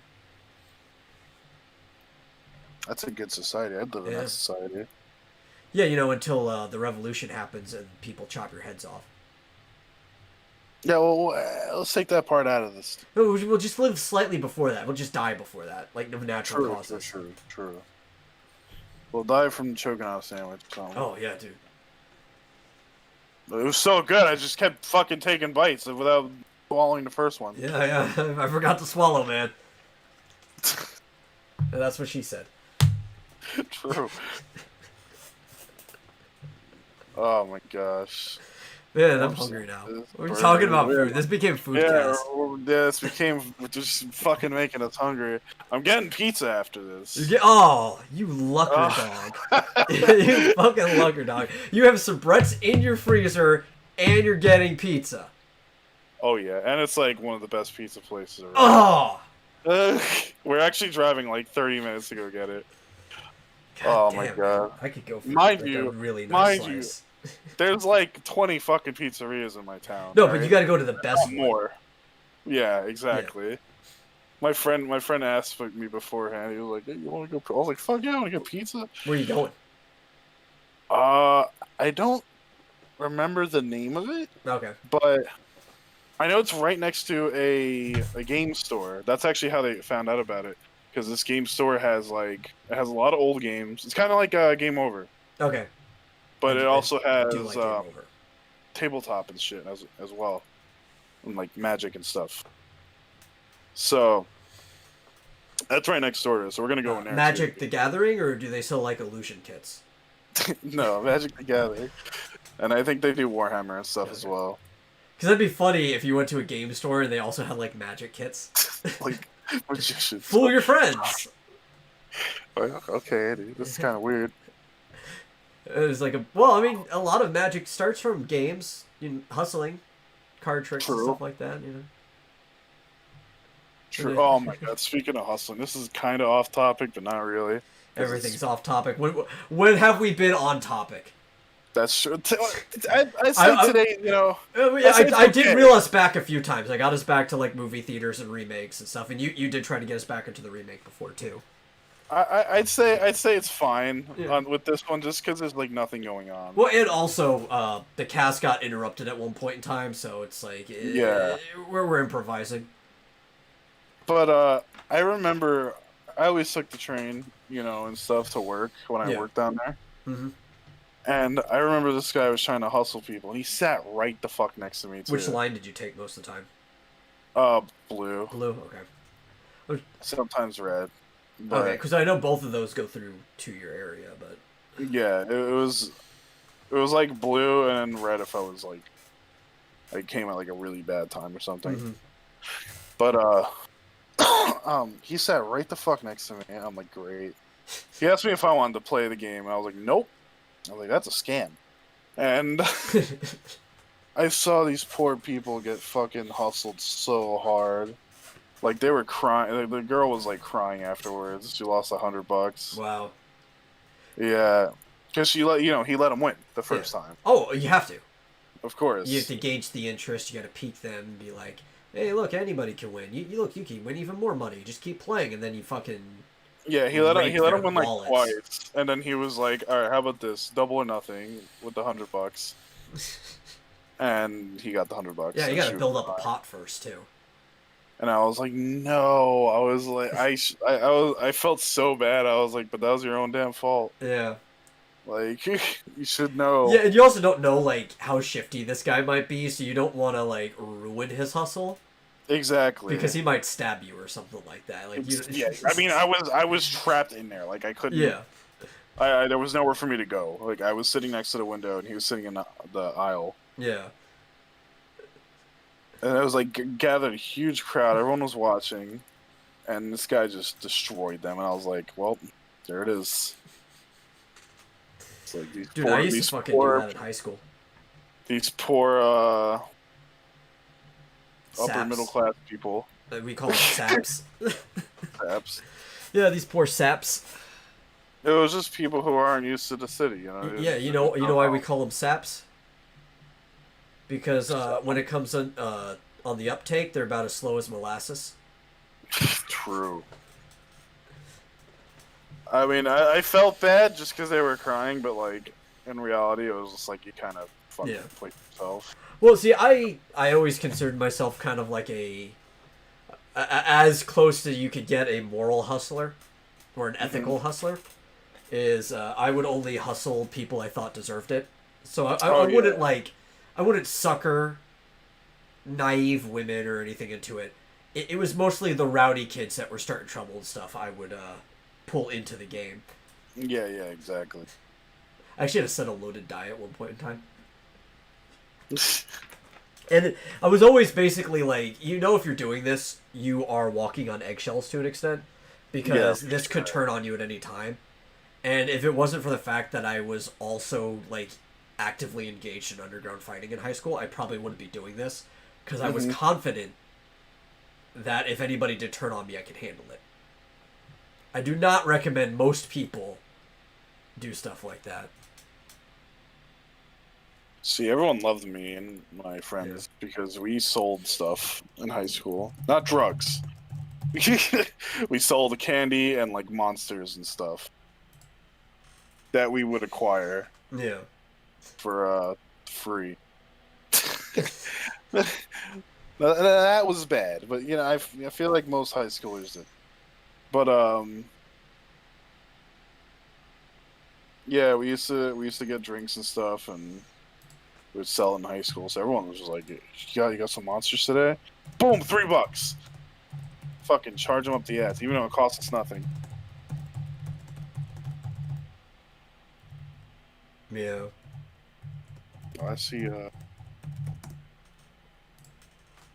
We're not on that topic anymore, so I'm just responding through the chat. Yeah, I got you. Yeah. Yeah, no, dude, it was hustling's fun. I'm not gonna lie. It's almost it's almost like a drug. There's like this. That's exactly why we did what we did. It's like it's like a dopamine release, taking advantage of somebody. But we always had a rule that only corporations, not for people. Oh, my rule was just assholes. Well, I mean, yeah, I guess that would count as well if there was someone, but we never really did that. But yeah, we just sold candy and monsters and made money because I didn't have an allowance. Well, you also weren't hustling in the same way I was. No, yeah, I wasn't hustling people as in. I was. You were running a hustle. You weren't hustling people. Yeah, I was hustling, but I wasn't hustling people. Hustling and bustling. Exactly. Those are snatch and grab. I was literally ripping people off. We were kind of ripping people off, I would say. Yeah. We could have charged a lot less for some shit, considering we didn't have to put any money into it. But we would tell them, we'd be like, "Oh, we paid. Yeah. We have to pay this much for it, so we got to make profit." Hardcore Terrarium when? Well, you were talking about playing Terrarium earlier. Terrarium? Yeah, well, that's what he said. It's Terrarium. But he typed in Terrarium. terrarium. I ain't got no terrariums. Although was thinking about getting like a rat. Kind of wanted the rat. Ooh, a rat. Yeah. This would be the year. It's the year of the rat. It is the year of the rat. Yeah. True. This would be the year to get a rat. Oh shit. Yeah. Let's get a rat. Maybe, I don't know. I gotta take down. I have to take care of it, and I have to get a. I think Matt had some rats, but I don't know if they're alive anymore. F. But hardcore, nah. I would do maybe expert or master mode, but hardcore is not fun because you die way too much. See, if I was gonna do hardcore, I would prepare like 10 identical characters ahead of time. I would even name them like the first, the second, the third, the fourth. There's too many ways to die, especially even with the new update. Like there's so many chests that are like trapped. Yeah. And it just blows you up. Hardcore is one life only. Yeah. That's in Terraria you die a lot though. That's not really. Yeah. You have to start a new character every time you die when you do hardcore. Yeah, it's not essential. So no one really even plays medium or hardcore. I'm fine with hardcore though. I'd go in prepared. I would play hardcore Minecraft because usually when you die in Minecraft, it's like your own fault. I honestly, for the most part, feel the same in Terraria. I know there's some exceptions, especially with the shit they've added, but yeah, I mean you can get fucked real hard for nothing. Dude, I was laughing so hard though, watching like all the people on the server you're running die. Oh my god, I was laughing. They were dying left and right. I was like, how are you guys dying? I was like, how? I don't think you or I died at all the whole time I was on there. No, neither of us died. I haven't died yet. It's like I barely die. I was like, how the except for expert. Yeah. Well, even on expert, I don't think I rarely ever die. That's why like hardcore doesn't bother me too much. It's just it is going to happen eventually. Yeah, I mean, unless you're like extremely aware. Yeah, and cautious and stuff, But you know, when you're rushing through and trying to do shit, and all of a sudden you open up a dead man's chest, boom, you're dead. That's it. Yeah. I mean, you can see if there's traps, but eventually you're gonna die, and it's just gonna it's gonna suck. See, I was also kind of smart too. Like, I don't know, digging a hellhole is usually like the most fun thing to do. It's like I'm just gonna start digging a hellhole, but going down, all your people they started like in really shallow caves or just digging from a spot like near the center. Mm-hmm. I was like, fuck that, I'm gonna go find a tree, and I just ran off to the side until I found a tree and I started going down. Yeah. I'm gonna save my effort. This hole was already started dug for me with platforms. Yeah, well, a lot of the people that were playing were new. Oh, okay. That's the thing. They had no idea. So... that probably explains why they died so much. Yeah, exactly. They were new. They don't really have experience with the game. First thing I did was build a yo-yo. Because early game, the yo-yo's fucking OP as shit. Yo-yos are good all the way into late game. Yeah, because it's just fucking constant DPS, so you can control the reach and where the fuck it goes. You hit people around corners. Hit people around a corner, go through one square. Yeah, so they can't get to you and you can just get to them. I was doing that a lot. Maybe I would do a hardcore playthrough, but it'd probably have to be a normal mode. Yeah, one of your guys... we could do that in normal mode. Yeah. One of my guys, what? Oh, one of your guys screwed me over. I mean, I didn't die, but they almost did. But I had just one hole, like one spot open, so I could hit people that were like crowded on the other side. Mm-hmm. And he was just like started digging the rest of the hole open up so we could get to the enemies. Yeah, I know what you're talking about. Yeah, that was Darden. That was literally his first time playing. Yeah, I was like, no, stop. But now I'm interested in doing a hardcore, but yeah, it'd have to be normal because the expert mode we're gonna die. It's just it's gonna happen when you get like two shot by zombies. Yeah, it's no point. What's funny, I had a different character where I had made it all the way to like the past the wall of flesh, right?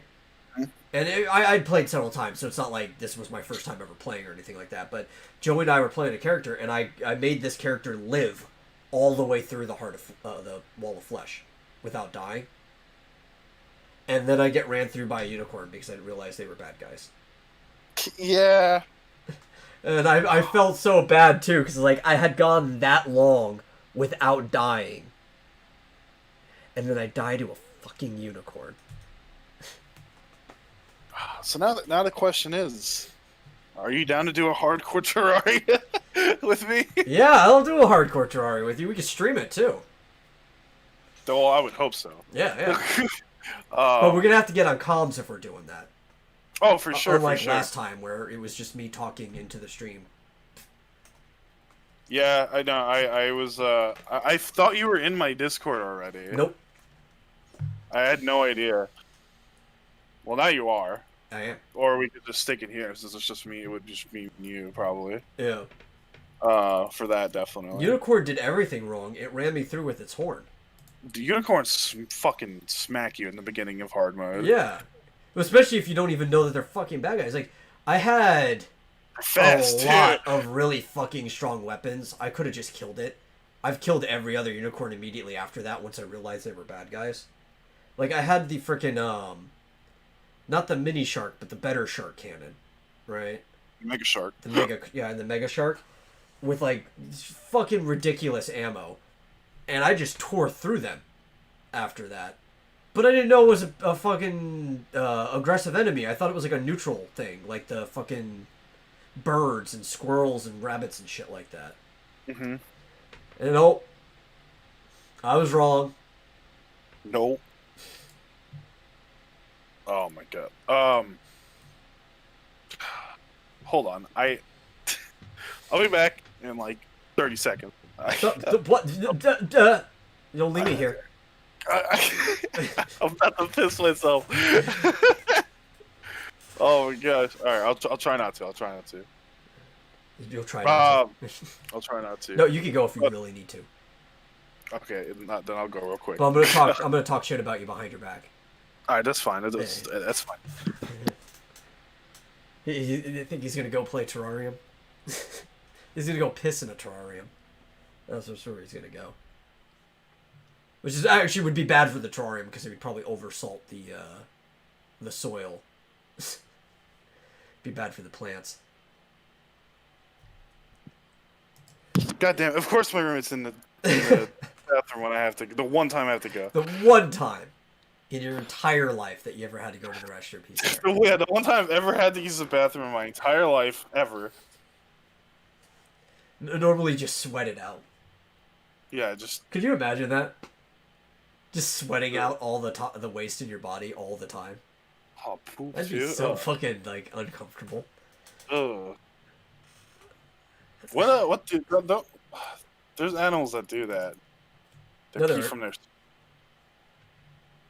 Yeah, there's an animal that pees out of their skin. Yeah, but they don't sweat. No, it's not sweat. It's pee. No, because we're like what, one of two animals that sweat or something like that. Pig sweat. Yeah, the pig I think is the other animal. Oh, we're not the only one that perspirates, but most other mammals perspirate through their tongue, like they pant. Yeah. But pigs actually sweat out their skin like we do. Mm-hmm.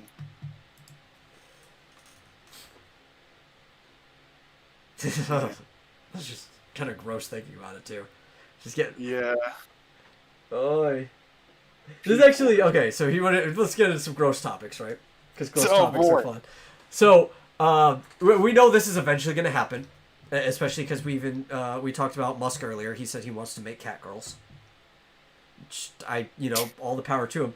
But with the way people are, we know less so like furry in the traditional sense, but the furries are eventually going to get to the point that they can modify themselves to be anthropomorphic people. It's going to happen. Technology is getting better. It's not out of the realm of possibilities. Can you imagine how fucking disgusting that's going to get, though? I mean, you watch It's Always Sunny? Yeah. It's like when that one girl turns herself into a cat. Yeah. It's fucking gross. But they so The traditional sense of the word, like a nekomimi, which just means cat ears, is like which I think is what Musk was talking about. It's like the anime cat girl who just has the ears, And like a maybe tail. paws, but like the rest of her, yeah, and the tail. The rest of her is like a human, Mm-hmm. right? That's not so bad, right? But robot cat girls, that might actually be a better solution. True. Especially like if a person wanted to be a cat girl, they just ghost in the shell, right? They're gonna put their consciousness in the box anyway. Why not? They just do it with a cat girl. You don't have to worry about sweat. This is where I was gonna get to, right? If you're the full furred one, because that's what they want. That's what the furries want. They want to be fully covered in fur. Oh, they're gonna sweat. They're gonna sweat, or you're gonna have to close the pores and reroute everything through the tongue, right? And that comes. Each one comes with its own problem, because clearly they want to do this for a sexual reason. And sex is a hardcore cardio activity, Yeah. right? A lot of people sweat like crazy during sex. So, if it's through the tongue, that means you're going to be panting all over your partner if you're the one on top. So that's already kind of gross, right? But you also can't go for really long, like sessions, Mm-hmm. because your endurance will be shortened by the fact that you can't sweat. But if you can sweat, if you want your endurance up, you are going to be the most nappy, rancid, stinky motherfucker there was, because that fur is going to get matted from all the sweat coming through. I mean, does And that it's really just gross thinking about it. does that really change what furries are usually in general? Yeah. But we also, there's a difference though. As stinky as they are, a lot of these people don't shower. But a lot of that smell stays in the suit, right? And then they'll put on normal clothes afterwards. They'll slightly cover up some of the BO, right? Not a lot, but slightly. Now you're talking about somebody who's not showering, who has all of that trapped in the fur that's getting matted down. That's gross. Yeah, absolutely disgusting. I've explained this to people too when they said like, oh man, I would love to be an anthropomorphic person. It's like, no, you would not want to be an animalistic person at all. That would be disgusting, and you don't even realize how disgusting that would be. You need to shower like 4 times a day. It wouldn't just be wet dog smell; it would be wet human smell. Disgusting. With like sweat, BO, and it would be gross. Yeah. And that's like, why do you think cats clean themselves all the time? Like, nonstop. And they don't even do much. Right? The cats are not very active creatures. Mm-hmm. They do things in, like, short bursts. They're sprinters. And they're cleaning themselves all the time. Oh, man, that'd actually be even worse, too. Could you imagine? Like, full-grown adult humans just, like, cleaning themselves? Oh, Cat would girls, that mean like, cat girls would bending have down those and licking their crotch? I'm sure they'd be okay with that, unless they have the spiky tongues. Well, even worse, cat men bending over and licking their crotch. Yeah. Cat men. This reminds me of something I found last night. I had no idea, but apparently there's a hashtag going around on Twitter called under the fursona or some shit like that. That already And sounds bad. it is a fucking gold mine. Gold mine. It is a fucking gold mine of just like... It's good. It's just... It's good. I saved a bunch of pictures. Yeah, because like one of the problems is furries and it being a sexual thing, right? And people try to say it's not a sexual thing. It's like, when I say sexual thing, I'm using it from the psychological standpoint of what defines sexual. Mm-hmm. So something doesn't have to inherently involve sex to be sexual, right? If you look at it from like the Jungian archetypes, something, or even stemming from Freud as well, anything that's sexual is where the persona, which is the mask that you wear, it's the facet of you that deals with the world. But you know this is involved because they even call it a fursona, right? It is the mask that they're wearing. Overlaps with depending on your sex, the anima or animus, right? And the anima for men and opposite, the animus for women, is your internal depiction of the opposite sex and how you relate to them, right? And that's anytime those overlap. That is sexual. Clothing, while a form of shelter, in the modern day is something that is inherently sexual, even if it doesn't directly involve sex. Mhm. And that's to understand that there is a furry or a fursona or anything can't not be sexual, psychologically Yeah. speaking. You can't argue against it.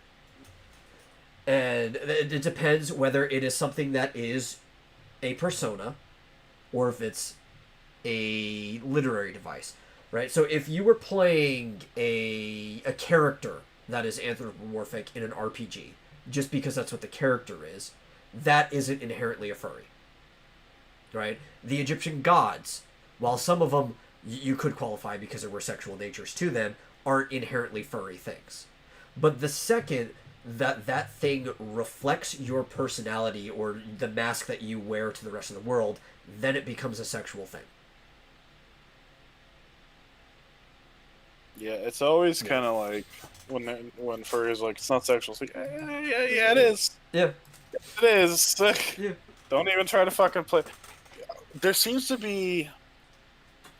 This might be going into a touchy part of it, but there always seems to be a like a common theme when it comes to furries. Yeah.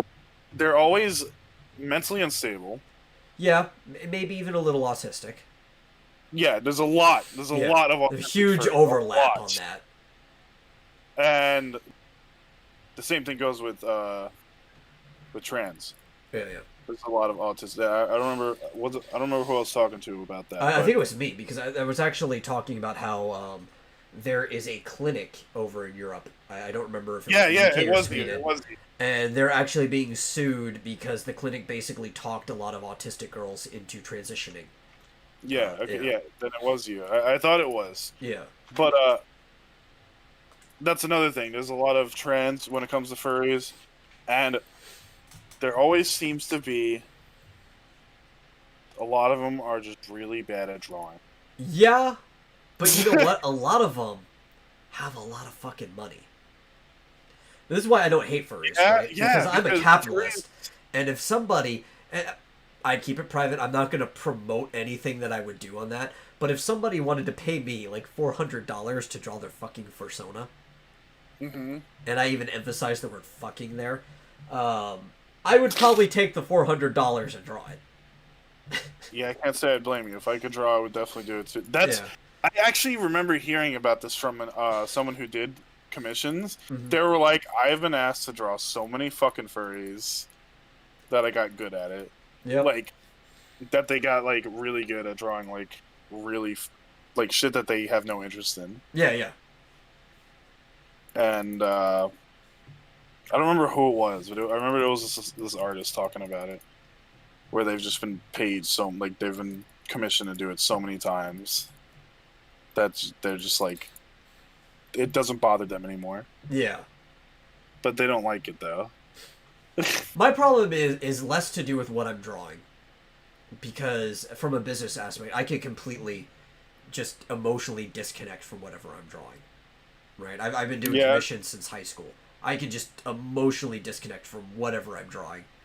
My problem is it depends on the client, especially if they try to become a recurring one, because I'm a customer relation type of guy, and if the client's annoying as fuck, I will just drop them as a client.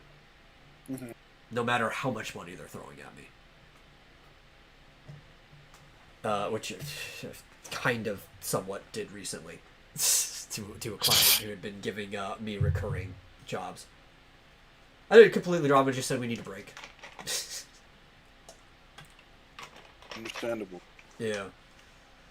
Why am I yawning? I'm not even tired. Maybe I am tired. I don't know. Maybe your body's tired. Maybe you're not getting enough oxygen to your brain. I mean, I have been working outside for like the past 2 weeks. helping my uncle do shit, but Yeah. And here's the thing too, like I don't have a problem with drawing anthropomorphic characters at all. I have some in my stories because especially having connections to the Egyptian gods and stuff like that. They can be fun to draw. The fucking part on the other hand, that's where it starts to get to the gets to the line.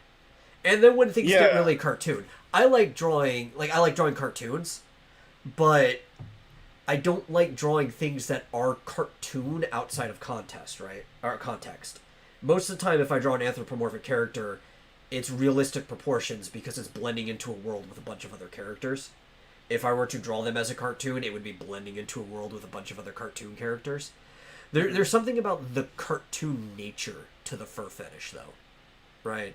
And they want like ridiculously large breasts that would probably cause this person's back to break if they had them, and that's fine. It's art. You can have whatever you want. It's not something I enjoy drawing, you know. And then cartoons fucking is kind of a weird thing too. I mean, yeah. In a normal standpoint, yeah, I agree.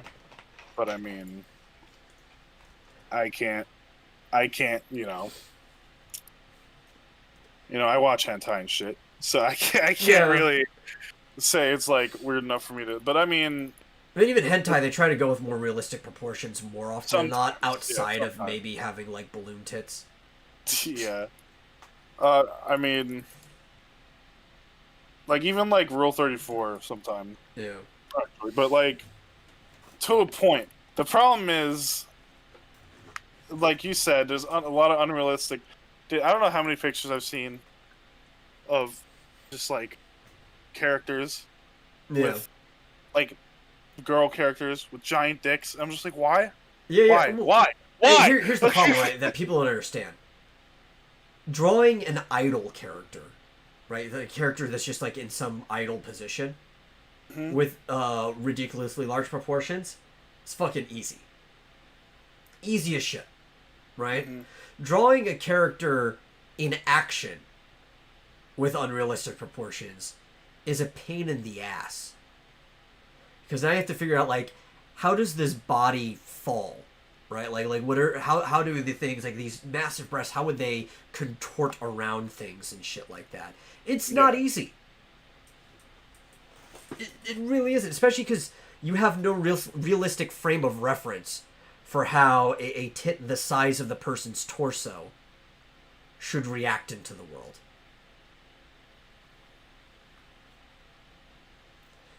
It's I mean, a lot of artists do it, but it's they do, but they get better at it over time because it's something you have to train yourself. I don't understand the appeal of gigantic breasts. I don't either. Anything. Like, I don't. I'm like, that's not attractive. It's not Can we get at all. an official ruling on harem manga and whether or not it's hentai? Well, there's no official ruling. Harem is just a subgenre. It's not even really a full genre. Usually, other like a manga that is harem falls into some other genre too, right? And then hentai isn't even actually a genre. It's kind of more like an X rating, right? Like porn. Yeah. So you can be harem and hentai, or harem and not. Ranma was shonen, and Ranma's a harem. Be ecchi. Yeah, you can be ecchi, which is like borderline. One of my favorites. Yeah. That's like having a like a soft R rating or whatever. It's like it's not X. It's just R. Maybe sometimes even just up to Y17, but yeah, there's no official ruling on that. Yeah, I mean, yeah, it really depends on what it is. It can't just like as a whole be like graded on that. It's definitely depends on what it is. It also depends on the context of your culture too, right? Because Japan's very loose about a lot of this stuff. They just have like their porn industry is one of the most conservative and also the most liberal at the same time in the entire world, because they'll let you basically do whatever, but there's these few specific things that you're not allowed to do. Hmm. Like, most of the time Like they whole just we call them clear nipples, right? Or translucent nipples. A lot of times they pants. just won't draw nipples, so they don't have to censor it. Yeah. But if there are nipples, you have to blur them out and stuff like that. You're not allowed to show them. You're also not allowed to show the genitalia. You have to censor it out. I thought you were allowed to show nipples. You just can't show like vagina or penis. No, the nipples, the clear nipple thing is a trope in Japan. They Well, call it maybe translucent nipples. Well, they're versions of it that get leaked out that are uncensored. They find their way, right? They'll claim that somebody came in and they took it or whatever. Their versions get out, but you're not allowed to show nipples or genitalia. Oh, maybe like on TV, like. But there's And definitely Japan has there's hardcore rules when it comes to what is and isn't allowed in their porn. Mhm.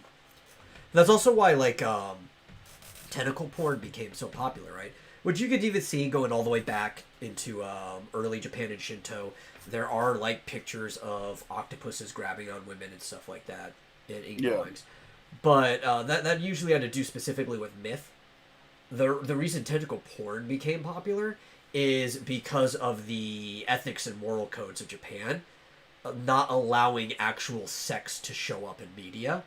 So they would just show a woman being caressed and raped by tentacles, which kind of simulates there being a dick. Yeah. And that fetish just became a thing because it's what people dealt with for a really long time. And a lot of their weirder stuff is them subverting the things that they weren't allowed to do. Mm-hmm.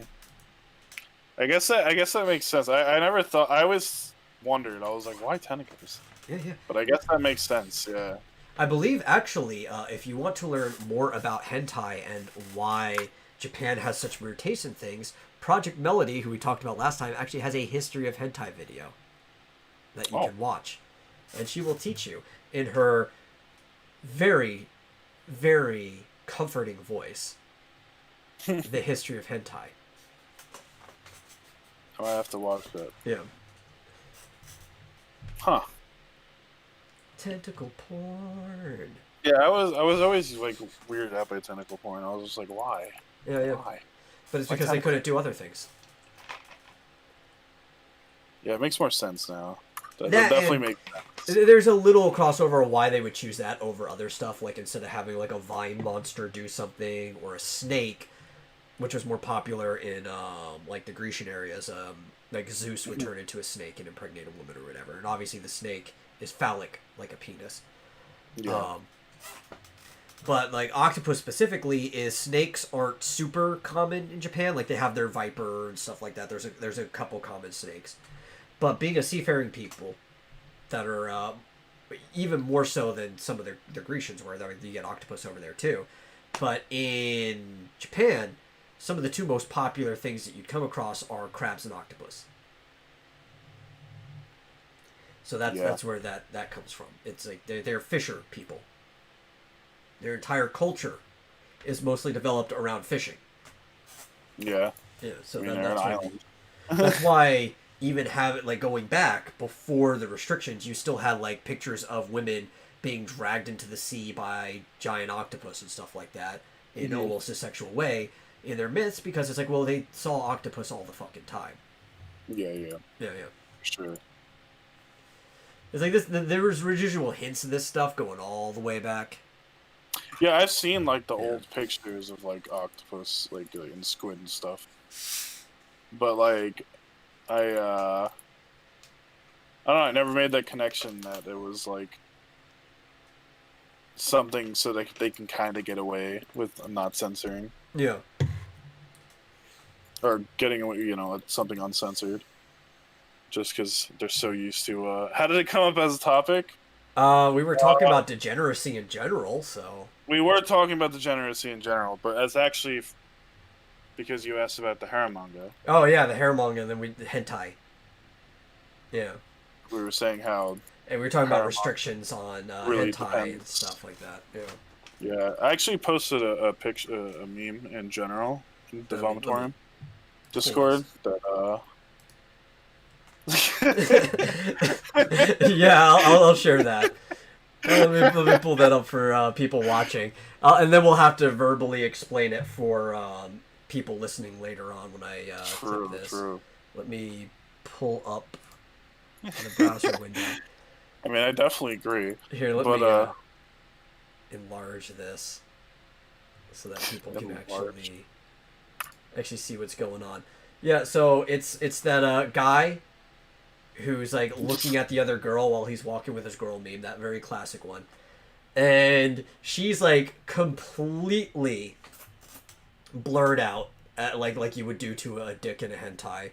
And the one that he's looking at has like all the black bars on her like you would also get. It was funny too, like if you've ever seen like a hentai manga and it'll be like just a thin black bar on just the tip of the penis. Like this doesn't even properly blur this fucking thing out. It's just like this really tiny bar, but apparently it's enough to pass.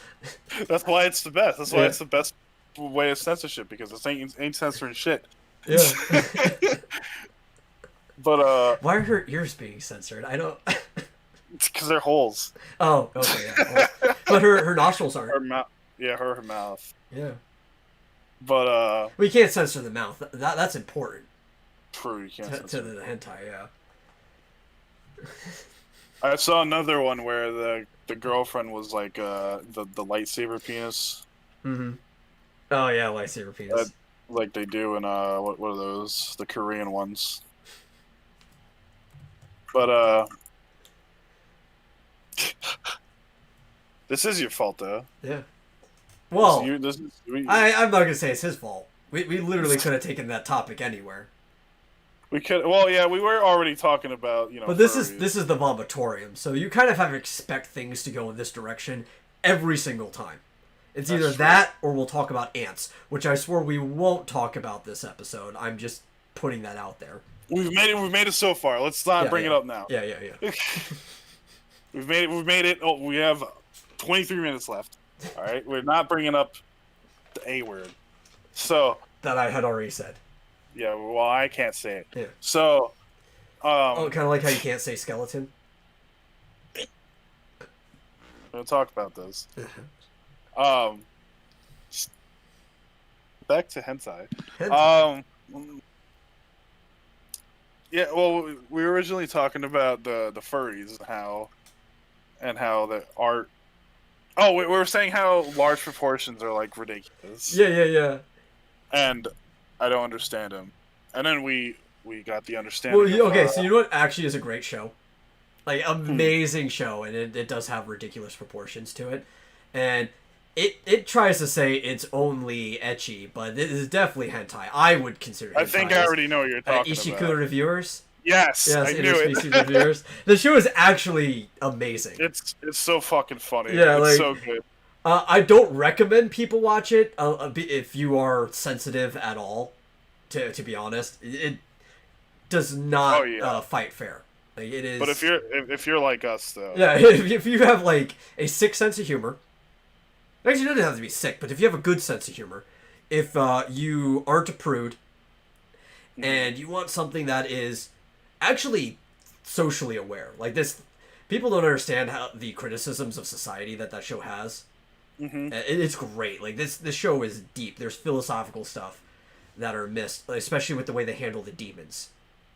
Right, like the demons are treated almost like second class people in a way, just because they're demons, and thanks to a few bad demons doing some things back in the past, everybody's got negative opinions on the demons, and they're trying to get into office because this is like a democratic world or whatever that they live in. They're trying to get elected, and they're running a campaign, and they're like, hey, we need people to look at us in a better light.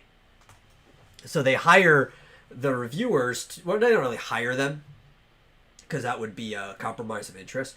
But they convince them through a subtle bribe to go to a demon whorehouse. Because if you don't know... Okay, let me set up before this, too. The whole point of the show is that there's these different whorehouses in this world where they don't have technology. Everything's done by magic instead. Like mana. And these main guys are reviewing every single species because two of them got into an argument on what was more important when it came to attraction. Yeah, a human and an elf got Yeah. into an argument. Because An the elf human, longer. yeah, So yeah, elves view attraction through mana. So even if a 400-year-old elf looks like a teenager or child to us, to him, like, she has stale mana from being 400 years old, and he would rather fuck a 50-year-old woman, like a human. No, which that's is out of shape and wrinkly and stuff like that because her mana's fresher. While the human, like us, is a very visual creature, human male, and he would rather fuck the 400-year-old elf that looks young than the true. 50-year-old lady. And Me this is how they too, got bro. to this argument, and then they decided they're just going to go and review every single brothel, and then they become celebrities in their world because of this, and their I love that. opinions start to matter, right? And so the demons know that they're celebrities, and like, to get a good opinion, we're going to have them go to the demon brothel, and if they rate it well, it'll help our, like, electoral campaign. Just like in real life. And yeah, just like in real life, this is how things actually work. Is like you get influential people to rate you well, and it helps your campaigns. Like, this is very, very keen on social commentary. This show is great, and I think a lot of people are gonna miss it just because they're fucking worried about the fucking, right? And they get sidetracked and never go to the brothel until like the end of the season. It's like something that happens in early on, and they just never go. And the demons lose their campaign. But then at the end of the season, they go, and they find out that the demons actually aren't bad. They're all obsessed with contracts, but the contracts don't necessarily have to be bad. They're just really into fulfilling contracts. That's how they get off sexually, right? So one of the YouTubers I watched before I got into the series mentioned this too. This is his Nux Taku is a really good YouTuber. I recommend for people if you're into people with a trolling spirit, like a shitlord, and who likes anime. But his example was that if you were to ask a demon to marry you, and your promise was like, I'm going to marry you and we're going to be happy for the rest of our lives, then you're actually going to be miserable because there's no way you can actually fulfill that promise, and this demon is going to basically rail you over for it. Yeah. Right? But, or no, if you said if you're going to take care of each other for the rest of your lives, you can't fulfill that. But if you said, we're going to get married and we're going to have, like, I don't know, decent, pleasurable lives or something like that, something just very easy to fulfill, the demon will be happy because it's easy for both of you to fulfill your ends of the contract there. Right? You've got to be simple. You got to do something you can actually hold over. And the demons aren't bad people, and after they gave them a good review, society did change their opinion on them. Because celebrities' opinions matter for some reason. Yeah. Yeah. Well, they're adventurers, kinda. Yeah, they are adventurers. They are adventurers. They were doing adventurous stuff before they started doing all the brothel stuff, and now they're adventuring from brothel to brothel. So they are very much adventurers. Now they're living the life. Yeah. And they're making a lot of fucking money for it, too. I actually only got to like the third episode, maybe, or second. Because I remember when I saw it when it first came out, I was like, what the fuck? I think the third episode, it's either third or fourth, but I think the third episode is the one where they become girls, so they could figure out how the people they're fucking feel. I didn't watch it, but I saw like bits and pieces. Unfortunate. Because I was following a thread. And you want to talk about furries? Oh my god! In that episode, they have a fucking hyena girl, right?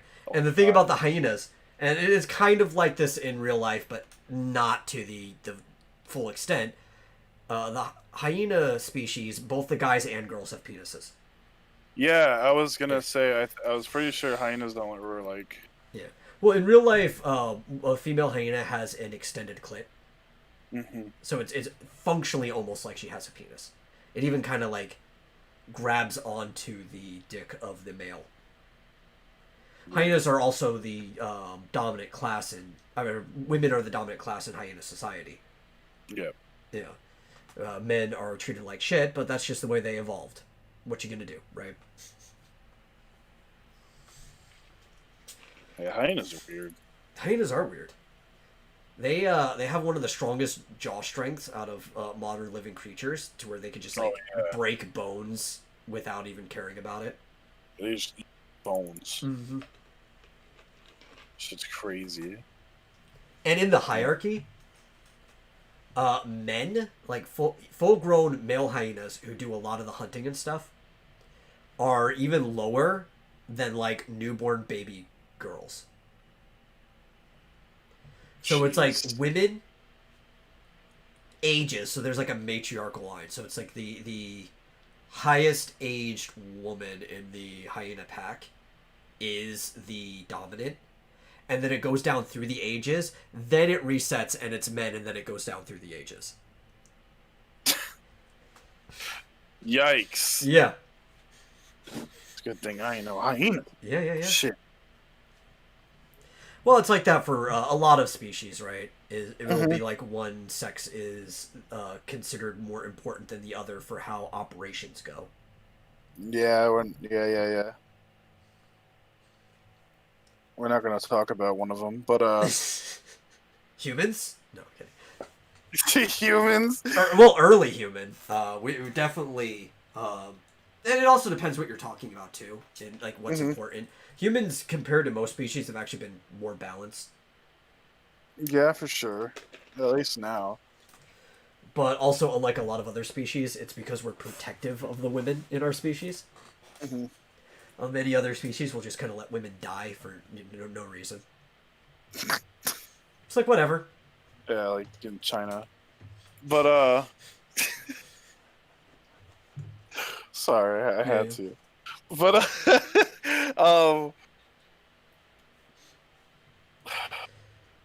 I wanna watch the rest of the show. Oh, you should. It's good.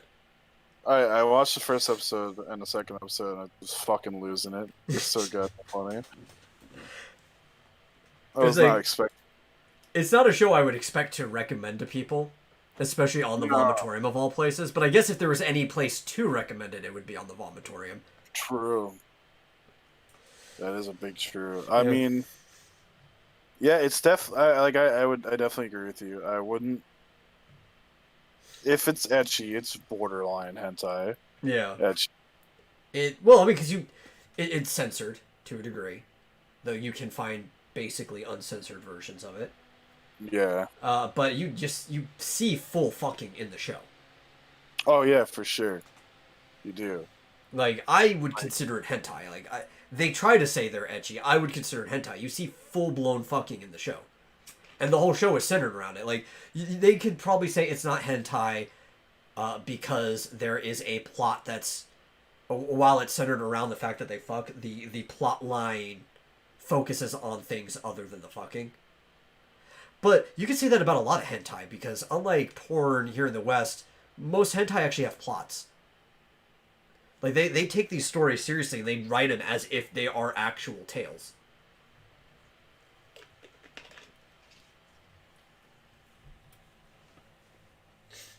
Yeah. No, yeah, I'd consider it hentai Yeah. for sure. Anything where there's just full on fucking is hentai. Yeah. If it was made here in the West, it would have a rated X on it. But I mean, boy, is it funny. Yeah, it's really funny. Oh my gosh. Ow. Ah. It's Sorry. funny and it's intelligent. That's what I like about it too. It's not just It funny. is, it is. It's a It's very definitely- intelligent show. It's intelligent and self-aware. Which is why That's it the got #1 on my anime list, much to their despair. Much to their despair. Yeah, not just of the season, of all time. No, there's actually a campaign to get it to #1. Really? Yeah, it actually beat out Full Metal Alchemist Brotherhood. And then everybody on the site, because there's a bunch of diehard Full Metal Alchemist Brotherhood fans, just jumped on it, and they're like, "Oh, we got to create some burner accounts so we can vote this back up to #1." I gotta check that. Hold on. Yeah. But Yeah, man. I gotta watch it. There's a lot of animes I gotta watch. Yeah, yeah, quite a bit. Let me see if I I can actually find that.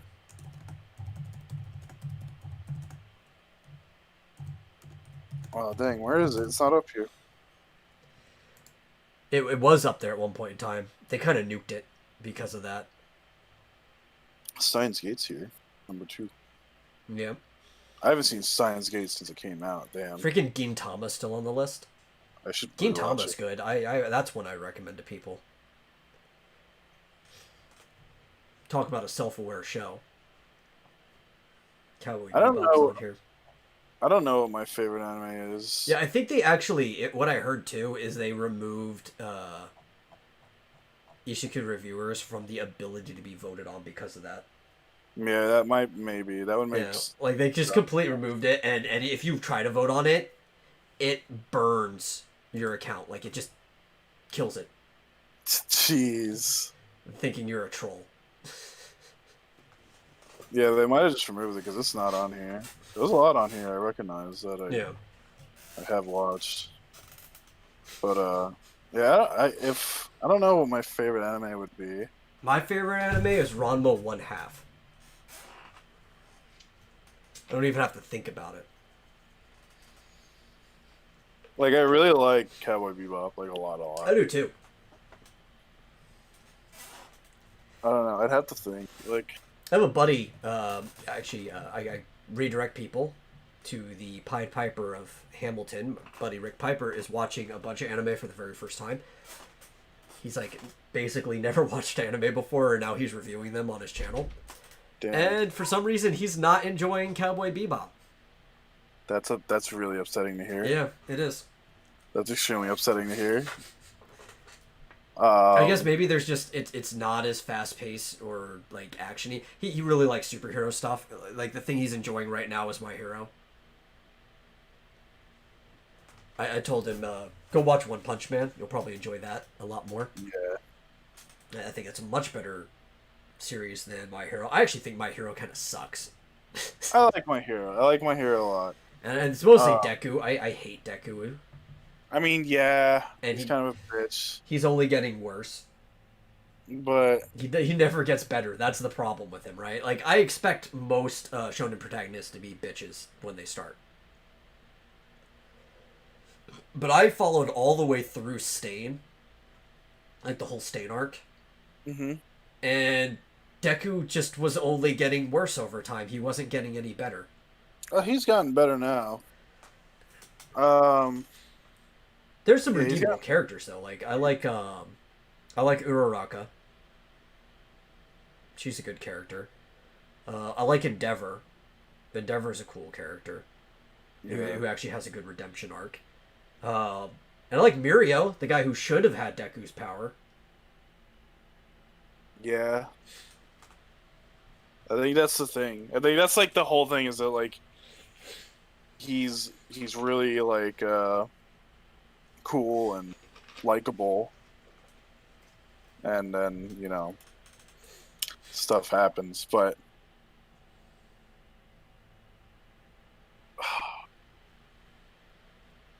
I don't I know. like her. To me, I like her it reason. suffers from a lot of the same stuff that Naruto was suffering from, except it doesn't quite have the counterweight that Naruto did. Like, it doesn't balance itself out as much. And you can tell it's very much looking for the same audience as the Naruto audience. Oh, And for sure. This is something that you get very common in manga, is whenever a new one comes around, it basically tries to look for the audience of an older one that it liked. Because it's like, this is a guaranteed demographic. And it seems to be capturing the old Naruto audience more than Boruto is. I refuse to watch Naruto, Yeah. and I refuse to watch One Piece. But One Piece is just too long. That's one of the reasons. Yeah. Like, But the story's actually pretty good. Like, he knows how to tell story. The lore of the world is great. It's built well. It's paced okay. It's just way too long, and you can't expect anybody to get into it. And then the art is the other problem. I don't like the art of One Piece. I don't like the art either. Yeah, like if it was written as a novel, if I got a novelized version of One Piece, A, it'd probably be a lot faster to get through. And B, I wouldn't have to deal with the art. Yeah, I definitely don't like the art of it. But most of the animes I watch isn't that long. Aren't that long. Yeah. Um, but Oh, is he enjoying anything really? I don't. He said he was enjoying My Hero. I'll believe him on that. He said it was his favorite. Yeah, go back to what you were saying. Yeah, most of them are really short, and I like that. I don't like having to watch something fucking 20, 30 seasons. It's ridiculous. Or I don't know. There's some things that I like. Even like Dragon Ball and Dragon Ball Z, I haven't finished any of them because I just don't feel like watching fucking 500 episodes. Yeah, it's like even by comparison, like I said, my favorite one is Ranma, and Ranma is 7 seasons. That's not too bad. I've watched with kind of 8 if you count the OVAs as their own season. So it's like 8 seasons and 2 movies. I think the longest thing I've watched was like 13 seasons. Yeah. And I can't even remember what it was. I've seen most of the things I've watched all of Dragon Ball. See, because that's the thing is that like a couple years back, I might say a couple, probably like 5 now. I downloaded all of Dragon Ball, all of Dragon Ball Z, even the one that isn't canon. GT. Yeah, GT. Isn't Super non-canon? No, Super's canon. Super is the actual follow-up to Dragon Ball.